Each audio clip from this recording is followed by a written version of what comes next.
എല്ലാവർക്കും അടുത്തൊരു bit coin പോഡ്കാസ്റ്റിലോട്ട് സ്വാഗതം. ഇന്ന് നമ്മുടെ കൂടെ ഉള്ളത് ജിൻഡോ മാത്യു ഫ്രം ലണ്ടൻ, അതേപോലെ തന്നെ നോബിൾ പോൾ ഫ്രം ഓസ്ട്രേലിയ. നമ്മുടെ ചാനൽ ഒരുപാട് കാലമായിട്ട് വാച്ച് ചെയ്യുന്ന ആളുകൾക്ക് ചിലപ്പോൾ ഈ രണ്ടാളുകളെയും ഒരുപാട് പരിചയം ഉണ്ടാവാനുള്ള സാധ്യതയുണ്ട്. കാരണം നമ്മൾ ഇതിന് മുന്നേ ബിറ്റ് കോയിനെ കുറിച്ചിട്ട് ഈ രണ്ടാളുകളും നമ്മുടെ ചാനലിൽ വന്നിട്ടുണ്ട്, ബിറ്റ് കോയിനെ കുറിച്ച് ഡിസ്കസ് ചെയ്തിട്ടുണ്ട്. പക്ഷേ എന്നിരുന്നാലും പുതുതായിട്ടുള്ള ആളുകൾക്ക് വേണ്ടിയിട്ട് നമുക്കൊരു ചെറിയൊരു ഇൻട്രൊഡക്ഷൻ ഒന്ന് പരിചയപ്പെടുത്താം. First of all, Jinto Mathew ഒരു IT പ്രൊഫഷണലാണ്, ലണ്ടനിൽ സെറ്റിൽഡ് ആണ്. അതേപോലെ തന്നെ ലോങ് ടേം ആയിട്ട് ഒരു ബിറ്റ് കോയിൻ എന്തൂസിയാസ്റ്റ് ആണ്. ബിറ്റ് കോയിനിൽ ലോങ് ടേം ആയിട്ട് ഇൻവെസ്റ്റ് ചെയ്യുന്ന, ബിറ്റ് കോയിനെ കുറിച്ച് ടെക്നിക്കലി ഫണ്ടമെന്റലി വളരെ ഡീപ്പായിട്ട് നോളേജ് ഉള്ള ആളാണ് ജിൻഡോ മാത്യു. റീസെൻ്റ് ആയിട്ട് പുള്ളി ദ ആൽക്കമിസ്റ്റ് എന്നുള്ള ഒരു bit coin MSTR micro strategy എന്നുള്ള കമ്പനിയെ കുറിച്ചിട്ടും ഒരു ബുക്ക് എഴുതിയിട്ടുണ്ടായിരുന്നു. അതിനെക്കുറിച്ചെല്ലാം നമ്മൾ ഡീറ്റെയിൽഡ് ആയിട്ട് ഡിസ്കസ് ചെയ്യുന്നതായിരിക്കും. അതേപോലെ തന്നെ നോബൽ പോളിനെ കുറിച്ച് പറയുകയാണെന്നുണ്ടെങ്കിൽ നമ്മൾ ഈ കൂട്ടത്തിൽ, ഈ മൂന്നാളുടെ കൂട്ടത്തിൽ വളരെ സീനിയർ ആയിട്ടുള്ള ബിറ്റ് കോയിൻ മേഖലയിൽ സീനിയർ ആയിട്ടുള്ള ഒരു വ്യക്തി കൂടിയാണ് നോബൽ പോൾ. 2013, 14 കാലഘട്ടങ്ങളിലെല്ലാം ബിറ്റ് കോയിൻ്റെ സാധ്യതകൾ മനസ്സിലാക്കി ബിറ്റ് കോയിനെ കുറിച്ച് പഠിക്കുകയും ബിറ്റ് കോയിനിൽ ഏർലി സ്റ്റേജിൽ ഇൻവെസ്റ്റ് ചെയ്യാൻ സ്റ്റാർട്ട് ചെയ്തിട്ടുള്ള ഒരാൾ കൂടിയാണ് നോബൽ പോൾ. എന്തായാലും രണ്ടാൾക്കും welcome to the video. Thank so you. ഇന്നത്തെ താങ്ക് യു. നമ്മുടെ അജണ്ട എന്ന് പറയുന്നത്, നമ്മൾ ലാസ്റ്റ് കഴിഞ്ഞ പ്രാവശ്യം ഇതേപോലെ ബിറ്റ്കോയിനെ കുറിച്ച് ഡിസ്കസ് ചെയ്തത് ഏകദേശം 2023 ഈ ഒരു ബുൾ മാർക്കറ്റിന്റെ ബിഗിനിങ് സ്റ്റേജിലാണ്. അതായത് അന്ന് എനിക്കിപ്പോൾ ഓർമ്മയുണ്ട്, ബിറ്റ്കോയിന്റെ പ്രൈസ് ഏകദേശം $30,000 ഉള്ള സമയത്താണ് നമ്മൾ ഇതിനെക്കുറിച്ച് ഒരു വീഡിയോ ചെയ്തിട്ടുണ്ടായിരുന്നു. ഈ ഒരു ബുൾ മാർക്കറ്റിൽ എന്തൊക്കെ കാര്യങ്ങളാണ് നടക്കാൻ സാധ്യതയുള്ളത്, ഒരുപാട് കാര്യങ്ങൾ അതേപോലെ നടന്ന കാര്യങ്ങളുണ്ട്. അപ്പോൾ എന്തൊക്കെ കാര്യങ്ങളാണ് കഴിഞ്ഞ ഒരു 2-3 വർഷമായിട്ട് ബിറ്റ് കോയിൻ മേഖലയിൽ നടന്ന കാര്യങ്ങൾ, ആ ഒരു വീഡിയോയിൽ പറഞ്ഞ കാര്യങ്ങൾ എന്തൊക്കെ കാര്യങ്ങളാണ് നടന്നത്, അതേപോലെ തന്നെ ഇനി അടുത്ത ഒരു ബുൾ മാർക്കറ്റിലോട്ട് എന്തൊക്കെ കാര്യങ്ങളാണ് നടക്കാൻ സാധ്യതയുള്ളത്, അത്തരത്തിലുള്ള കാര്യങ്ങൾ. അതേപോലെ തന്നെ നമ്മുടെ ഓഡിയൻസ്, നമ്മുടെ വീഡിയോസ് കാര്യങ്ങളെല്ലാം കാണുന്ന പല ആളുകളും ഇൻട്രസ്റ്റിംഗ് ആയിട്ടുള്ള പല ചോദ്യങ്ങൾ ചോദിച്ചിട്ടുണ്ട്. അതിനുള്ള എല്ലാ ഉത്തരങ്ങളും നമ്മൾ ഈ ഒരു വീഡിയോയിലൂടെ ഡിസ്കസ് ചെയ്യുന്നതായിരിക്കും. നമുക്ക് ഓരോ കാര്യങ്ങളായിട്ട് ഡിസ്കസ് ചെയ്യാം. ഫസ്റ്റ് ഓഫ് ഓൾ, വീഡിയോയിലോട്ട് കടക്കുന്നതിന് മുന്നേ കഴിഞ്ഞ വീഡിയോയിൽ പറഞ്ഞ ഒന്ന് രണ്ട് കാര്യങ്ങൾ ഇമ്പോർട്ടൻ്റ് ആയിട്ട് എനിക്ക് പറയാനുള്ളത്. അതായത് ഒന്നാമത്തെ കാര്യം, നമ്മൾ ആ ഒരു വീഡിയോ ചെയ്യുന്ന സമയത്ത് ബിറ്റ് കോയിൻ്റെ പ്രൈസ് വെറും $30,000 മാത്രമാണ് ഉണ്ടായിരുന്നുള്ളൂ. അന്ന് നോബൽ പോൾ പറഞ്ഞ കാര്യം വളരെ എന്താ പറയുക, എടുത്തു പറയേണ്ട ഒരു കാര്യമാണ്. Fortunes are made in bear market. അതായത് പുള്ളി വളരെ സ്ട്രോങ് ആയിട്ട് $30,000 ഉള്ള സമയത്ത് ബിറ്റ് കോയിൻ വാങ്ങാൻ പറഞ്ഞിട്ടുണ്ടായിരുന്നു. അതിനുശേഷം നമ്മൾ ഈ ഒരു കഴിഞ്ഞൊരു 2-3 വർഷത്തെ ബിറ്റ് കോയിൻ്റെ റിട്ടേൺ മാത്രം നോക്കുകയാണെന്നുണ്ടെങ്കിൽ ഏകദേശം 300% ആണ്. ബിറ്റ് കോയിൻ $30,000 നിന്നും ഏകദേശം 1,26,000 വരെ പോയിട്ടുണ്ടായിരുന്നു. ഒരു ആനുവലൈസ്ഡ് റിട്ടേൺ നമ്മൾ നോക്കുകയാണെന്നുണ്ടെങ്കിൽ 100%ൻ്റെ മുകളിലാണ് എന്നുള്ളതാണ് നമ്മൾ മനസ്സിലാക്കേണ്ടത്.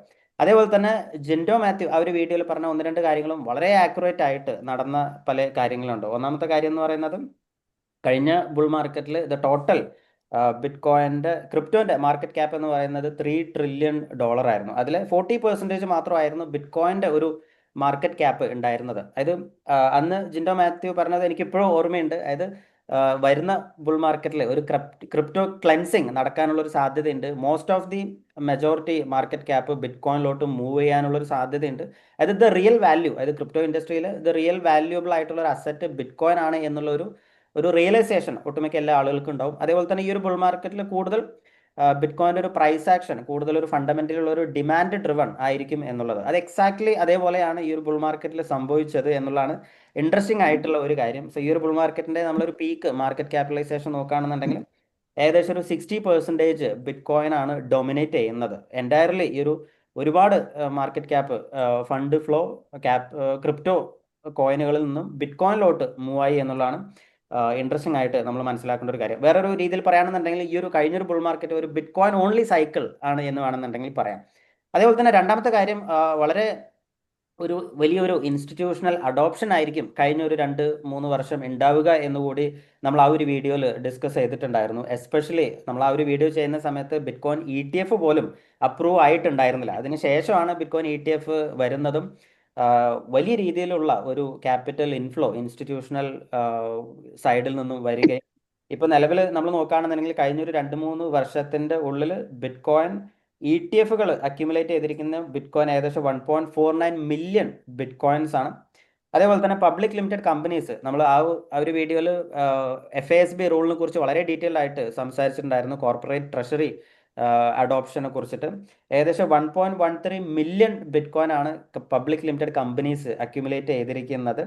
അതേപോലെ തന്നെ ഗവൺമെന്റ് ഇപ്പൊ നിലവിൽ ഏകദേശം 6,46,000 ബിറ്റ് കോയിൻ ഹോൾഡ് ചെയ്യുന്നുണ്ട്. ടോട്ടലി ഈ 3 എൻറ്റിറ്റികൾ മാത്രം ഹോൾഡ് ചെയ്യുന്ന ഒരു ബിറ്റ് കോയിൻ നമ്മൾ നോക്കുകയാണെന്നുണ്ടെങ്കിൽ ഏകദേശം 3.26 മില്യൺ ബിറ്റ് കോയിൻ ആണ്. അതായത് ടോട്ടൽ സർക്കുലേറ്റിംഗ് സപ്ലൈൻ്റെ 15.5% ബിറ്റ് കോയിൻ സപ്ലൈ ആണ് ഇപ്പോൾ നിലവിൽ ഈ 3 എൻറ്റിറ്റി മാത്രം ഹോൾഡ് ചെയ്യുന്നത്. സോ മൊത്തത്തിൽ സമ്മറൈസ് ചെയ്ത് നമ്മൾ നോക്കുകയാണെന്നുണ്ടെങ്കിൽ കഴിഞ്ഞ ഒരു 2-3 വർഷം ബിറ്റ് കോയിൻ്റെ പ്രൈസുമായിട്ട് നോക്കുകയാണെന്നുണ്ടെങ്കിലും ഫണ്ടമെന്റലുള്ള ഒരു അഡോപ്ഷൻ ആണെന്നുണ്ടെങ്കിലും വളരെ വലിയ രീതിയിലുള്ള ഒരു അഡോപ്ഷൻ ആയിരുന്നു. റെഗുലേറ്ററി പോയിന്റ് ഓഫ് വ്യൂവിൽ നിന്നാണെന്നുണ്ടെങ്കിലും ഒരു ലെജിറ്റിമേറ്റ് ആയിട്ടുള്ള ഒരു അസറ്റ് ക്ലാസ് ആയിട്ട് ബിറ്റ് കോയിൻ മാറി എന്നുള്ളതാണ് നമ്മൾ മനസ്സിലാക്കേണ്ട ഒരു കാര്യം. സോ ഒന്നാമത്തെ ചോദ്യം എന്ന് പറയുന്നത്, സോ ഈ ഒരു കഴിഞ്ഞൊരു 2-3 വർഷങ്ങളിൽ നടന്ന കുറേ കാര്യങ്ങൾ നമ്മൾ എക്സ്പ്ലെയിൻ ചെയ്തു. സോ ഇതല്ലാതെ വേറെ എന്തെങ്കിലും കാര്യങ്ങൾ ഇൻട്രസ്റ്റിംഗ് ആയിട്ട് നിങ്ങൾക്ക് രണ്ടുപേർക്കും തോന്നിയിട്ടുള്ള കാര്യങ്ങളുണ്ടോ എന്നുള്ളതാണ്. അതേപോലെ തന്നെ ഒരുപാട് പോസിറ്റീവ് ആയിട്ടുള്ള കാര്യങ്ങൾ 2-3 വർഷം നടന്നു. ഇത്രയും മില്യൺസ് ഓഫ് ബിറ്റ് കോയിൻ ഈ പബ്ലിക് ലിമിറ്റഡ് കമ്പനീസ് ആണെന്നുണ്ടെങ്കിലും അതേപോലെ തന്നെ ETF ആണെന്നുണ്ടെങ്കിലും അക്യുമുലേറ്റ് ചെയ്തു. സോ ആരാണിത് സെല്ല് ചെയ്യുന്നത്, അല്ലെങ്കിൽ എന്താണ് ബാക്ക്ഗ്രൗണ്ടിൽ നടക്കുന്ന കാര്യങ്ങൾ? ഇപ്പോൾ പല ആളുകൾക്ക് ഒരു സംശയം ഉണ്ടാവും, ഇത്രയും പോസിറ്റീവ് ആയിട്ടുള്ള കാര്യങ്ങൾ നടന്നിട്ടും ഒരു യുഫോറിക് ആയിട്ടുള്ള ഒരു സ്റ്റേജിലോട്ട് ഇപ്പോൾ പ്രൈസ് നോക്കുകയാണെന്നുണ്ടെങ്കിൽ ലോങ് ടേം ആയിട്ടുള്ള ഇൻവെസ്റ്റേഴ്സിനെ സംബന്ധിച്ചിടത്തോളം ഒരു 300% കഴിഞ്ഞൊരു 3 വർഷം കൊണ്ട് കൂടി. പക്ഷേ കഴിഞ്ഞൊരു ബുൾ മാർക്കറ്റ് പോലെ ഒരു യുഫോറിക് സ്റ്റേജിലോട്ട് എന്തുകൊണ്ട് എത്തിയില്ല എന്നുള്ളത് പല ആളുകൾക്കുള്ളൊരു സംശയമായിരിക്കും. സോ അത്തരത്തിലുള്ള ഒരു കാര്യത്തിലോട്ട് എന്താണ് ഇപ്പോൾ ഫസ്റ്റ് ഓഫ് ഓൾ ജിൻഡോയിലോട്ട് വരാം, എന്താണ് അഭിപ്രായം? അതിനെക്കുറിച്ച് പറയുമ്പോൾ ഈ അടുത്ത് വാട്ട് ബിറ്റ് കോയിൻ ഡിഡ് എന്നുള്ള പോഡ്കാസ്റ്റിൽ ഡാനി നോൾസ് മൈക്കിൾ സെയിലിനെ ഇന്റർവ്യൂ ചെയ്തു. അപ്പം ഡാനി നോൾസിന്റെ ഒരു വിവാദമായ ക്വസ്റ്റ്യൻ, അതിന് മൈക്കിൾ സെയിലറിന്റെ ഒരു തരത്തിൽ വഴക്ക് പറയുന്ന പോലെയുള്ള ഒരു മറുപടിയാണ് കിട്ടിയത്. പുള്ളി ചോദിച്ചത് bit coin had A disappointing year in 2025. കാരണം എൻഡില് തുടക്കത്തിലുള്ളതിനേക്കാളും മുകളിലല്ല ക്ലോസ് ചെയ്തത്. അപ്പൊ അതിന് മൈക്കിൾ സെയിലർ പറഞ്ഞ മറുപടി വളരെ ആപ്റ്റായിട്ട് എനിക്ക് തോന്നി. കാരണം when you look at the actual fundamentals, bitcoin അഡോപ്ഷന്റെ കേസിലാവട്ടെ, ബിറ്റ് കോയിന്റെ റെഗുലേറ്ററി ക്ലാരിറ്റിയുടെ കാര്യത്തിലാവട്ടെ, ഉദാഹരണത്തിന് അമേരിക്ക പോലെയുള്ള ഒരു മേജർ എക്കോണമി ബിറ്റ് കോയിനോട് വളരെ ശത്രുതാപരമായ ഒരു നിലപാടായിരുന്നു എടുത്തിരുന്നത്. ആ ഗവൺമെന്റ് തന്നെ ഇപ്പോൾ ബിറ്റ് കോയിൻ ഒരു സ്ട്രാറ്റജിക് അസറ്റായിട്ട് അംഗീകരിക്കുകയും ഇപ്പോൾ ഉള്ള നിലവിലുള്ള ഭരണകൂടത്തിലെ ക്യാബിനറ്റിലെ ഒരു 90% പേരും ആക്ച്വൽ ബിറ്റ് കോയിനേഴ്സ് പോലുമാണ്. അതുപോലെ ബിറ്റ് കോയിനോടും അല്ലെങ്കിൽ ഡിജിറ്റൽ അസറ്റ് ഇക്കോണമിയോടും വളരെ അനുഭാവപൂർണമായ നിലപാടുള്ള ഒരു ഗവൺമെന്റ് ആണ് ഇപ്പൊ US-ലുള്ളത്. US sets A direction four rest of the world. Eventually Europe, probably with a 2-3 year lag, Europe അവരുടെ ഇത് ഫോളോ ചെയ്യും. അവരുടെ ഇൻസ്റ്റിറ്റ്യൂഷണൽ ക്ലാരിറ്റി, ഇപ്പൊ ETF വന്നു. ETF സുബൈർ പറഞ്ഞ പോലെ the biggest success in ETF launch history ever. അത് ബിറ്റ് കോയിൻ ETF-കളായിരുന്നു. അവര് ഇതെല്ലാം അക്യുമുലേറ്റ് ചെയ്യാണ് US-ലെ ഇൻസ്റ്റിറ്റ്യൂഷൻ്റെ, അതായത് പെൻഷൻ ഫണ്ടുകൾ, മ്യൂച്വൽ ഫണ്ടുകൾ, എൻഡോമെന്റ് ഫണ്ടുകൾ, അവരുടെ എല്ലാം പോർട്ട്ഫോളിയോയിലെ ഒരു നല്ല ശതമാനം ബിറ്റ് കോയിനിലേക്ക് വരാൻ ഉള്ള ഇതുണ്ടാകുന്നുണ്ട്. പക്ഷേ retail participation, as the asset matures and it reaches a certain threshold, ഉദാഹരണത്തിന് $100,000 ഒക്കെയുള്ള ഒരു ബിറ്റ് കോയിൻ ആകുന്ന സമയത്ത് റീറ്റെയിൽ പാർട്ടിസിപ്പേഷൻ ഒന്ന് പേടിച്ചു നിൽക്കുന്ന ഒരു അവസ്ഥയാണ് സാധാരണ ഉണ്ടായത്. കാരണം എല്ലാവരും നോക്കുന്നത് ഒരു $500, $1,000, $5,000 ഇട്ട് കഴിഞ്ഞാൽ 6 മാസത്തിനുള്ളിൽ ഇരട്ടിയാക്കാൻ പറ്റുന്ന ഏത് കോയിനാണുള്ളത് എന്നുള്ള കണ്ടിന്യൂസ് സെർച്ചിലാണ് ഈ ഓൾഡ് കോയിൻസ് ഉണ്ടായതും അതിൽ കുറെ പേരുടെ പൈസ പോയതും. അപ്പം സീരിയസ് മണി ഇതിലേക്ക് വരികയും അത് സ്റ്റേ ചെയ്യുകയും അതുപോലെ ഈ ലെവറേജ്ഡ് ആയിട്ട് ട്രേഡിംഗ് പൊസിഷനായിട്ട് ഇതില് വേരാജാവേ കളി കളിച്ചുകൊണ്ടിരുന്നവര് കുറെ എക്സിറ്റ് ആകുകയും ചെയ്യുന്ന ഒരു സ്ഥിതിവിശേഷമാണ് ബിറ്റ് കോയിൻ മാർക്കറ്റിൽ പൊതുവെ ഉണ്ടായത്. So the people who are coming two bit coin are more senior, more mature, more wealthy cohort of the investment class. പിന്നെ അതുകൊണ്ട് തന്നെ ബിറ്റ് കോയിനെ സംബന്ധിച്ചിടത്തോളം വളരെ പോസിറ്റീവ് ആയിട്ടുള്ള ഒരു ഇയർ ആണ് കടന്നുപോയത്. ഇനി വരാനിരിക്കുന്ന ഫ്യൂച്ചർ പല മാക്രോ എക്കണോമിക് റീസൺസ് അതിനുണ്ട്. Probably you both can cover A little bit of that also. ഈ ബിറ്റ് കോയിന്റെ FASB എന്ന് പറയുന്ന അക്കൗണ്ടിംഗ് റൂൾ തന്നെ വളരെ പ്രധാനപ്പെട്ട ഒരു മൈൽ സ്റ്റോൺ ആണ്. കാരണം പബ്ലിക് കമ്പനികൾക്ക് ബിറ്റ് കോയിൻ അവരുടെ ട്രഷറിയിൽ ഹോൾഡ് ചെയ്യുമ്പോൾ അതൊരു എന്താ പറയുന്നത്, ഇപ്പൊ ഗോൾഡിനെ ട്രീറ്റ് ചെയ്യുന്ന അതേപോലെയാണ് ബിറ്റ്കോയിനെ ട്രീറ്റ് ചെയ്തുകൊണ്ടിരുന്നത് അമേരിക്കയിലെ ടാക്സ് റൂൾസ്. ഉദാഹരണത്തിന് യു ഹാവ് ടു അതിന്റെ പ്രൈസ് അപ്രീഷിയേറ്റ് ചെയ്തിട്ടുണ്ടെങ്കിൽ ബാലൻസ് ഷീറ്റിൽ അത് ആഡ് ചെയ്യാൻ പറ്റില്ല. അതേസമയം പ്രൈസ് കുറയുകയാണെങ്കിൽ you have to mark it down, balance sheet കുറയ്ക്കണം. അത് കാരണം ഒരു വളരെ എന്താ പറയുന്നത്, ബിറ്റ്കോയിനെ പോലെയുള്ള ഒരു അപ്രീഷിയേറ്റിംഗ് അസറ്റിനെ വളരെ നെഗറ്റീവായിട്ട്, കമ്പനികളെ നെഗറ്റീവായിട്ട് ബാധിക്കുന്ന ഒരു സ്ഥിതിവിശേഷമായിരുന്നു FASB റൂൾ അക്കൗണ്ടിങ് ചേഞ്ച് വരുന്നത് വരെ. ഇപ്പോൾ ഉള്ള അവസ്ഥ എന്താണെന്ന് വെച്ച് കഴിഞ്ഞാൽ, the asset appreciates, in your treasury asset appreciates, you can report it as the income in your report. അപ്പൊ മൈക്രോ സ്ട്രാറ്റജിയെ പോലെ 7 ലക്ഷത്തിൽ കൂടുതൽ ബിറ്റ്കോയിൻ ഒക്കെ ഉള്ള ഒരു കമ്പനിയെ സംബന്ധിച്ചിടത്തോളം വളരെ പോസിറ്റീവാണ്. വളരെയധികം ബിറ്റ്കോയിൻ ട്രഷറി കമ്പനികൾ ഈ സമയത്ത് കടന്നു വരാനും ഇടയായി. അതില് മൈക്രോ സ്ട്രാറ്റജിയും സെൻലർ, സ്ട്രൈവ്, വിവേക് രാമസ്വാമിയുടെ സ്ട്രൈവ്, ഇപ്പം ASST എന്നുള്ള ട്രിക്കിൽ ട്രേഡ് ചെയ്യുന്ന അവർ രണ്ടുപേരുമാണ് ഇപ്പം നിലവിൽ ബിറ്റ്കോയിൻ ബാക്ട് ക്രെഡിറ്റ് പ്രൊഡക്ട്സ് ലോഞ്ച് ചെയ്യാൻ മാത്രമുള്ള ഒരു സൈസ് ഉള്ളത്. പലരും ഇപ്പോഴും ഉണ്ട് ആ ത്രഷോൾഡ് എത്താത്തവര്.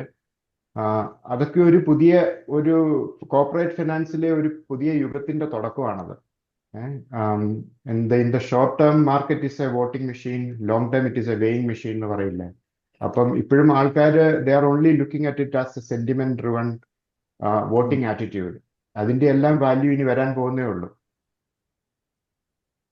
അതെ, ഈ ഒരു ഇതിന് യുഫോറിക് സ്റ്റേജിലോട്ട് ബിറ്റ്കോയിൻ എത്തിയില്ല എന്നുണ്ടെങ്കിൽ, അതായത് ഇപ്പൊ നമ്മളിപ്പോ ഈ ഒരു ബുൾ മാർക്കറ്റിന്റെ ഇനീഷ്യൽ സ്റ്റേജിൽ നമ്മുടെ ഒരു എക്സ്പെക്ടേഷൻ എന്ന് പറയുന്നത്, ഇപ്പൊ മേ ബി ഇപ്പോൾ ഒരു ജനറലി ഉള്ള ഒരു വാൾ സ്ട്രീറ്റിലുള്ള ഒരു കൺസെൻസസ് ആണെന്നുണ്ടെങ്കിലും, ഇപ്പോൾ ഇൻക്ലൂഡിങ് മൈക്കിൾ സെയ്ലർ ആണെന്നുണ്ടെങ്കിലും, എല്ലാവരുടെ ഒരു ജനറലി ഉള്ള ഒരു കൺസെൻസസ് എന്ന് പറയുന്നത് ഒരു മിനിമം ഒരു 150K ഒക്കെ എത്തും എന്നുള്ളതായിരുന്നു.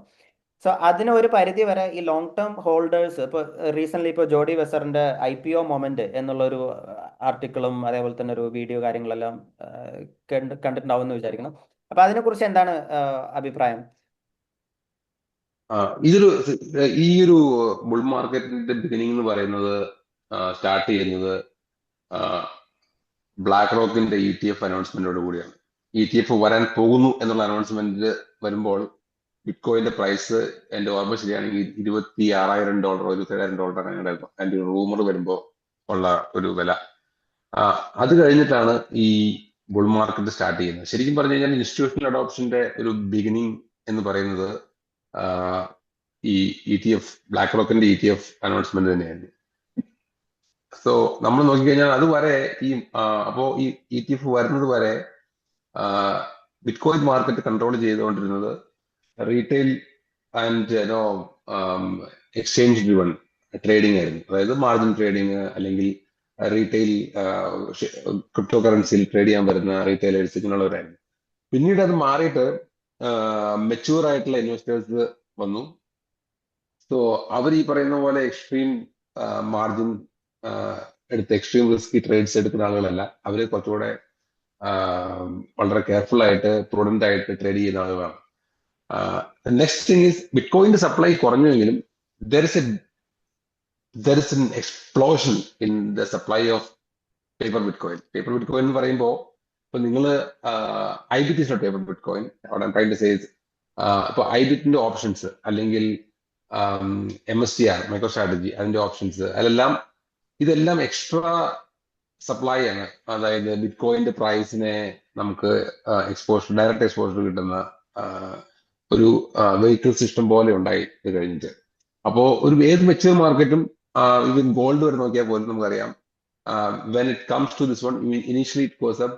പിന്നെ ഈ ഡെറിവേറ്റീവ്സും അല്ലെങ്കിൽ മറ്റു ഓപ്ഷൻസും ഒക്കെ അതിന്റെ വോളറ്റിലിറ്റിനെ ഭയങ്കരമായിട്ട് കുറയ്ക്കുന്ന ഒരു സീൻ നമുക്ക് കാണാൻ പറ്റും.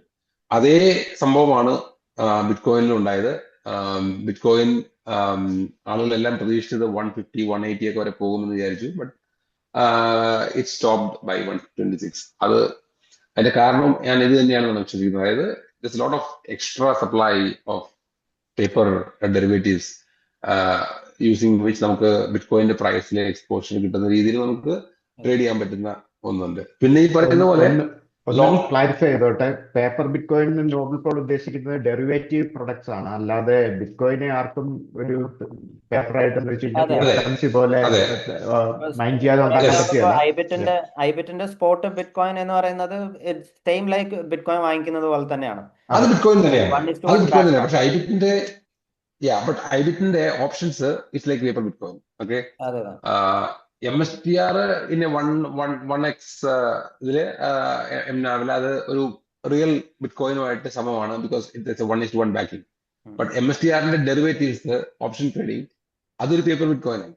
അതെ ഓക്കെ, അപ്പൊ അത് ഇറ്റ് ഇസ് നോട്ട് ബാഡ്, അതൊരു നല്ല കാര്യമാണ്. അതായത് ബിറ്റ്കോയിന്റെ പ്രൈസ് ഡിസ്കവറി അല്ലെങ്കിൽ വോളറ്റിലിറ്റി കണ്ടെയ്ൻ ചെയ്യാനൊക്കെ ആയിട്ട് ശരിക്കും പറഞ്ഞു കഴിഞ്ഞാൽ അതൊരു വളരെ യൂസ്ഫുൾ ആയിട്ടുള്ള ടൂൾസ് ആണ്. അത് വേണം, ഏത് മെച്യൂർ അസറ്റിനും അങ്ങനെ ഒരു മാർക്കറ്റ് ആവശ്യമാണ്.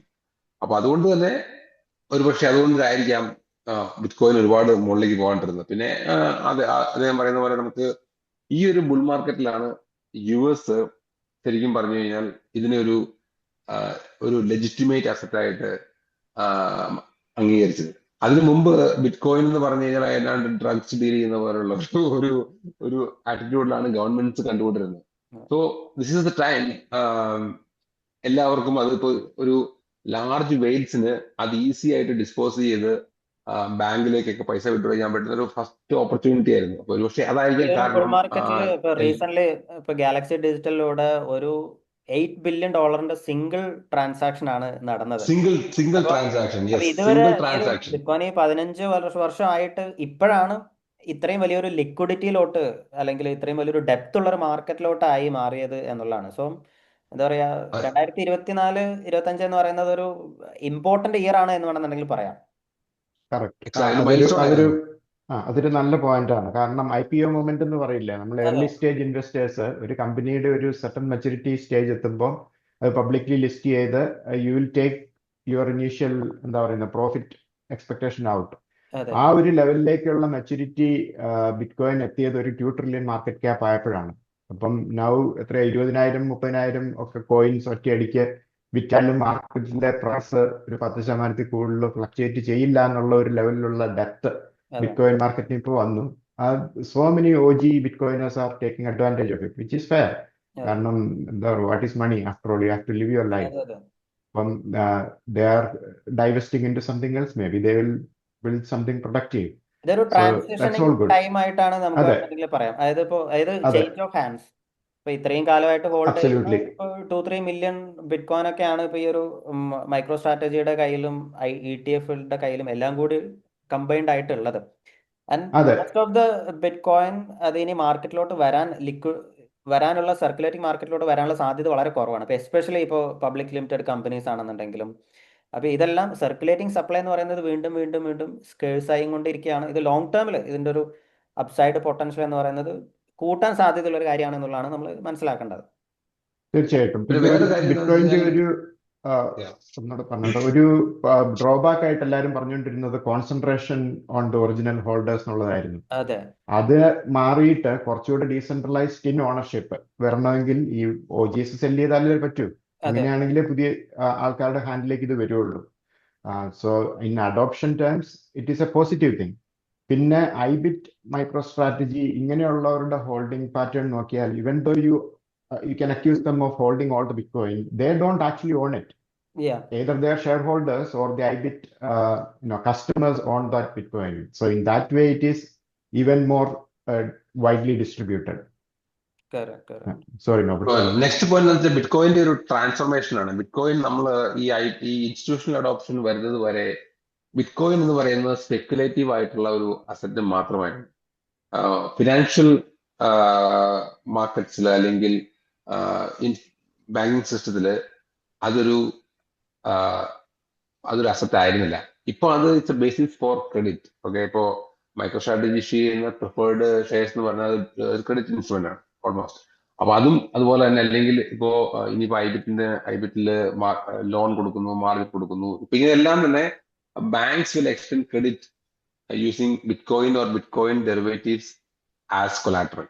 ഓക്കെ, അപ്പൊ അങ്ങനെ സംഭവിക്കുമ്പോഴാണ് ബിറ്റ്കോയിൻ ഒരു യൂസ്ഫുൾ ഫിനാൻഷ്യൽ ടൂളായി മാറുന്നത്. അപ്പൊ ഇത്ര നാൾ സ്പെക്കുലേഷൻ ഉപയോഗിച്ചുകൊണ്ടിരുന്ന ഒരു ടൂൾ എന്നതിലുപരി, അല്ലെങ്കിൽ ആ, ഒരു ബ്ലാക്ക് മാർക്കറ്റ് മണി എന്നുള്ള ഒരു പോയിന്റിൽ നിന്ന് ഇപ്പോ ക്രെഡിറ്റ് മാർക്കറ്റ്സിന്റെ ഒരു ബേസിസ്, അതായത് ഗോൾഡ് പോലെ അതിനൊരു ബേസായി മാറാൻ ഉള്ള ഒരു ട്രാൻസ്ഫോർമേഷനിലാണ് ബിറ്റ്കോയിൻ. അപ്പൊ അതായിരിക്കും ബിറ്റ്കോയിന്റെ നെക്സ്റ്റ് ഫേസ്, അതായത് നമ്മൾ കാണാൻ പോകുന്ന ഒരു നെക്സ്റ്റ് മേജർ ട്രാൻസ്ഫോർമേഷൻ. അപ്പോൾ ബിറ്റ്കോയിനെ ഒരു സിമ്പിളിനോ ട്രേഡ് ചെയ്യാനുള്ള ഒരു ടൂള് അല്ലെങ്കിൽ അങ്ങനെയുള്ള രീതിയിൽ നിന്ന് മാറി ഈ ഒരു ഫേസിലേക്ക് പോകുന്നതാണ് നമ്മൾ കാണാൻ പോകുന്നത് അടുത്ത ഒരു കുറച്ച് വർഷങ്ങൾ കൊണ്ട്. ഓക്കെ.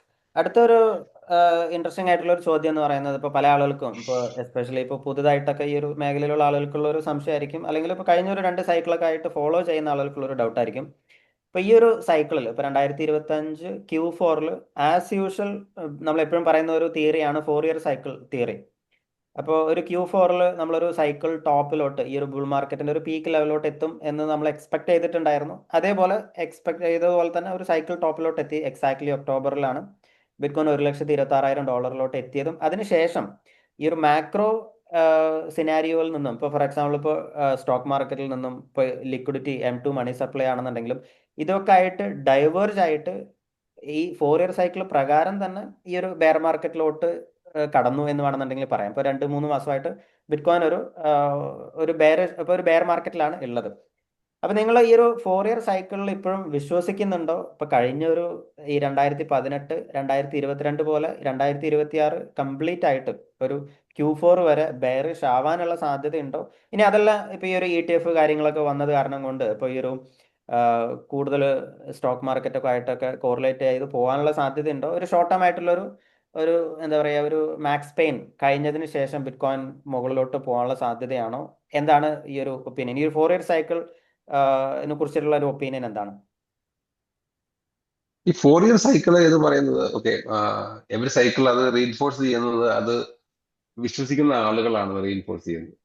അപ്പോ ഇപ്പൊ നമ്മള് ഈ ഒരു കോൺസെൻസസ് നോക്കി കഴിഞ്ഞാൽ സുബേർ പറഞ്ഞതുപോലെ Q4 ഓഫ് 2024 2025 അപ്പോഴേക്കും ആളുകൾ അസ്യൂം ചെയ്തു കഴിഞ്ഞു, ഓക്കെ, 4-year സൈക്കിൾ റിപ്പീറ്റ് ചെയ്യാൻ പോവുകയാണ് എന്ന് അസ്യൂം ചെയ്യാം. അപ്പൊ നമ്മള് പല OGs പോലും ഇങ്ങനെ പറയുന്നുണ്ടായിരുന്നു, ഓക്കെ, പീക്കായി, ഈ Q4 പീക്ക്, ഇനി അങ്ങോട്ട് ബെയർ മാർക്കറ്റ് ആയിരിക്കും എന്നുള്ള ഒരു പൊതുവെ ഒരു കോൺസെൻസസ് എല്ലാവരും എത്തിക്കഴിഞ്ഞു. ഓക്കെ, അപ്പോ നമ്മൾ പലരോട് ചോദിച്ചപ്പോ ഞാൻ പറഞ്ഞ ജെഫ്ലിപ്പാടല്ല, നമ്മുടെ ലൂക്ക് ഗ്രോമൻ, അങ്ങനെ കുറച്ച് പേരുടെ, അതുപോലെ കേണൽ മക്ഗ്regor, അങ്ങനെ കുറച്ച് പേരൊക്കെ ഓരോ പോഡ്കാസ്റ്റിലൊക്കെ വന്നിട്ട് എല്ലാവരും പറയുന്നുണ്ട്, ഓക്കെ, 100-ൽ വിറ്റു, 90-ൽ വിറ്റു എന്നൊക്കെ പറഞ്ഞ് അങ്ങനെ ദർ ഓൾ. കാരണം ചോദിക്കുമ്പോൾ അവർ പറഞ്ഞത്, ഓക്കെ, 4-year സൈക്കിളാണ്, അപ്പൊ ബെയർ മാർക്കറ്റ് വരാൻ പോവാണ്, അപ്പോൾ അതുകൊണ്ട് ഞങ്ങൾ അത് വിറ്റു. അല്ല, അവരെ സംബന്ധിച്ചോളം അവരത് എല്ലാവരും അങ്ങനെ വിശ്വസിക്കുകയാണ്. ഓക്കെ, സോ അങ്ങനെ ആളുകൾ വിറ്റിട്ടും ഇത്രേ ഇടിഞ്ഞുള്ളൂ എന്നുള്ളതാണ് അതിന്റെ ഒരു ബ്യൂട്ടി. അതെ, ഓക്കെ, അതെ. അതായത് കണ്ടിന്യൂസ് ആയിട്ട് നമ്മള് കണ്ടിന്യൂസ്. ശരിക്കും ഓൺ ചെയിൻ ഡേറ്റ ഒക്കെ നമ്മൾ നോക്കുകയാണെന്നുണ്ടെങ്കിൽ വലിയ രീതിയിലുള്ള ഒരു റീറ്റെയിൽ സെല്ലിംഗ് ആണെന്നുണ്ടെങ്കിലും ലോങ് ടേം ഹോൾഡേഴ്സ് സെല് ചെയ്തിട്ടുണ്ട്.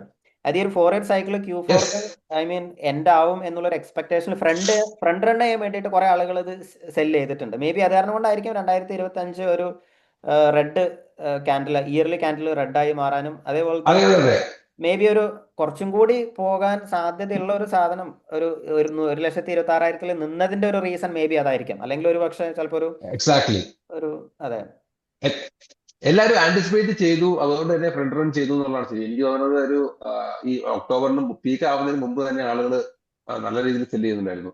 പക്ഷേ ഈ സെല്ല് ചെയ്യുന്നുണ്ടായിരുന്നിട്ട് പോലും, പക്ഷെ അത് അബ്സോർബ് ചെയ്യുന്നുണ്ടായിരുന്നു മാർക്കറ്റ്, അതുകൊണ്ടാണ് 126,000 വരെ പോയത്.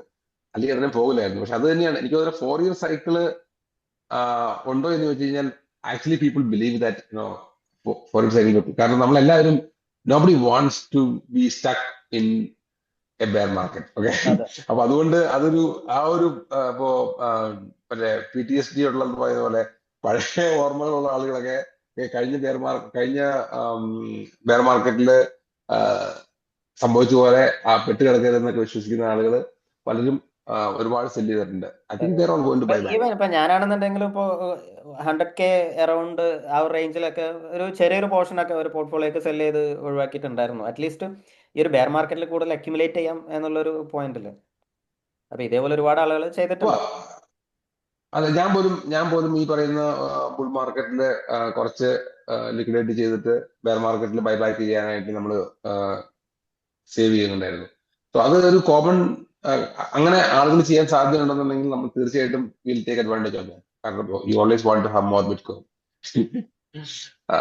So 4-year cycle, the question, simple question is 4-year cycle is dead, but it is long live 4-year cycle. അതായത് അതാണ് സത്യം. അതായത് 4-year cycle അതിന്റെ ഒരു ഷാഡോ നമ്മളിങ്ങനെ റിപ്പീറ്റ് ചെയ്തുകൊണ്ടിരിക്കാൻ സാധ്യതയുണ്ട് in different vase. Okay, because ഇനിയിപ്പോ നമ്മളിപ്പോ വേറൊരു സൈക്കിൾ ഉണ്ടായാലും അതിനെ 4-year cycle എന്ന് തന്നെ പറയും. ഓക്കെ, ജിൻഡോ ചേട്ടൻ എന്താണ് അതിനെ കുറിച്ച് പറയാനുള്ളത്? അതില് നമ്മൾ പറഞ്ഞതിനോട് ഞാൻ എഗ്രി ചെയ്യുന്നു. Never confuse causation to correlation എന്നൊരു പറയില്ലേ. ഒരു സംഭവം പല കാരണങ്ങൾ കൊണ്ട് നടന്നിരിക്കാം, അത് ഇന്ന കാരണം കൊണ്ടാണെന്ന് നമ്മൾ അസ്യൂം ചെയ്യുന്നത് ശരിയായിക്കൊള്ളണമെന്നില്ല. അതെ അതെ ഉദാഹരണത്തിന് ഈ സമയത്ത് Q4 2025 കഴിഞ്ഞിട്ട് ഇതുവരെയുള്ള സമയത്ത് മാക്രോ എക്കണോമിക് വേൾഡില് വളരെ വലിയ മാറ്റങ്ങൾ നടന്നിട്ടുണ്ട്. ഉദാഹരണത്തിന് എസ്പെഷ്യലി ട്രംപിന്റെ ഒരു താരിഫ് റെജീമും ഒക്കെ വെച്ചിട്ട് കുറെ രാജ്യങ്ങള് ഗോൾഡ് അക്യുമുലേഷൻ തുടങ്ങി, അല്ലെങ്കിൽ അത് ഫാസ്റ്റ് ട്രാക്ട് ആയി. അപ്പം ഗോൾഡ് അക്യുമുലേഷന്റെ ചാർട്ട് ഫോളോ ചെയ്യുന്നവര് സ്റ്റോർ ഓഫ് വാല്യൂ തീസിസിൽ gold, bitcoin, precious metals മേടിക്കുന്നവരെല്ലാം they realize that gold might probably have more upside than Bitcoin, which is probably already at the near the top of the 4-year, supposedly 4-year cycle. ആ ഒരു movement നടന്നു. പിന്നെ ഈ risk of asset ആയിട്ടല്ല ഈ ഐബിറ്റ് പോലെ ഇപ്പൊ ഇൻസ്റ്റിറ്റ്യൂഷണൽ ഇൻവെസ്റ്റേഴ്സ് ന്യൂ മണി ETF-ലേക്ക് വരുന്ന മണി റിസ്ക് ഓഫ് അസറ്റ് ആയിട്ടല്ല അവർ ട്രീറ്റ് ചെയ്യുന്നത്. എല്ലാ ഫണ്ട് ഹൗസുകളും അവരൊരു 5% of a big family portfolio നിങ്ങൾ ബിറ്റ്കോയിനിലേക്ക് മൂവ് ചെയ്യുമെന്ന് പറയുമ്പോൾ they are putting that 5% as a high risk category. അപ്പം ഒബ്വിയസ്ലി ഈ ETF-ലുള്ള ഔട്ട്ഫ്ലോ വരാനുള്ള കാരണം അതാണ്. Not all people who buy bitcoin through ETFs are real long term. They are only allocating a portion of their portfolio into high risk, high beta opportunities, which includes Bitcoin. അത് മാറ്റിയിട്ട് നിങ്ങൾ കുറച്ചുകൂടെ stable store of വാല്യൂയിലേക്ക് ഇടാൻ പറയുമ്പം their option is either treasury bonds or gold.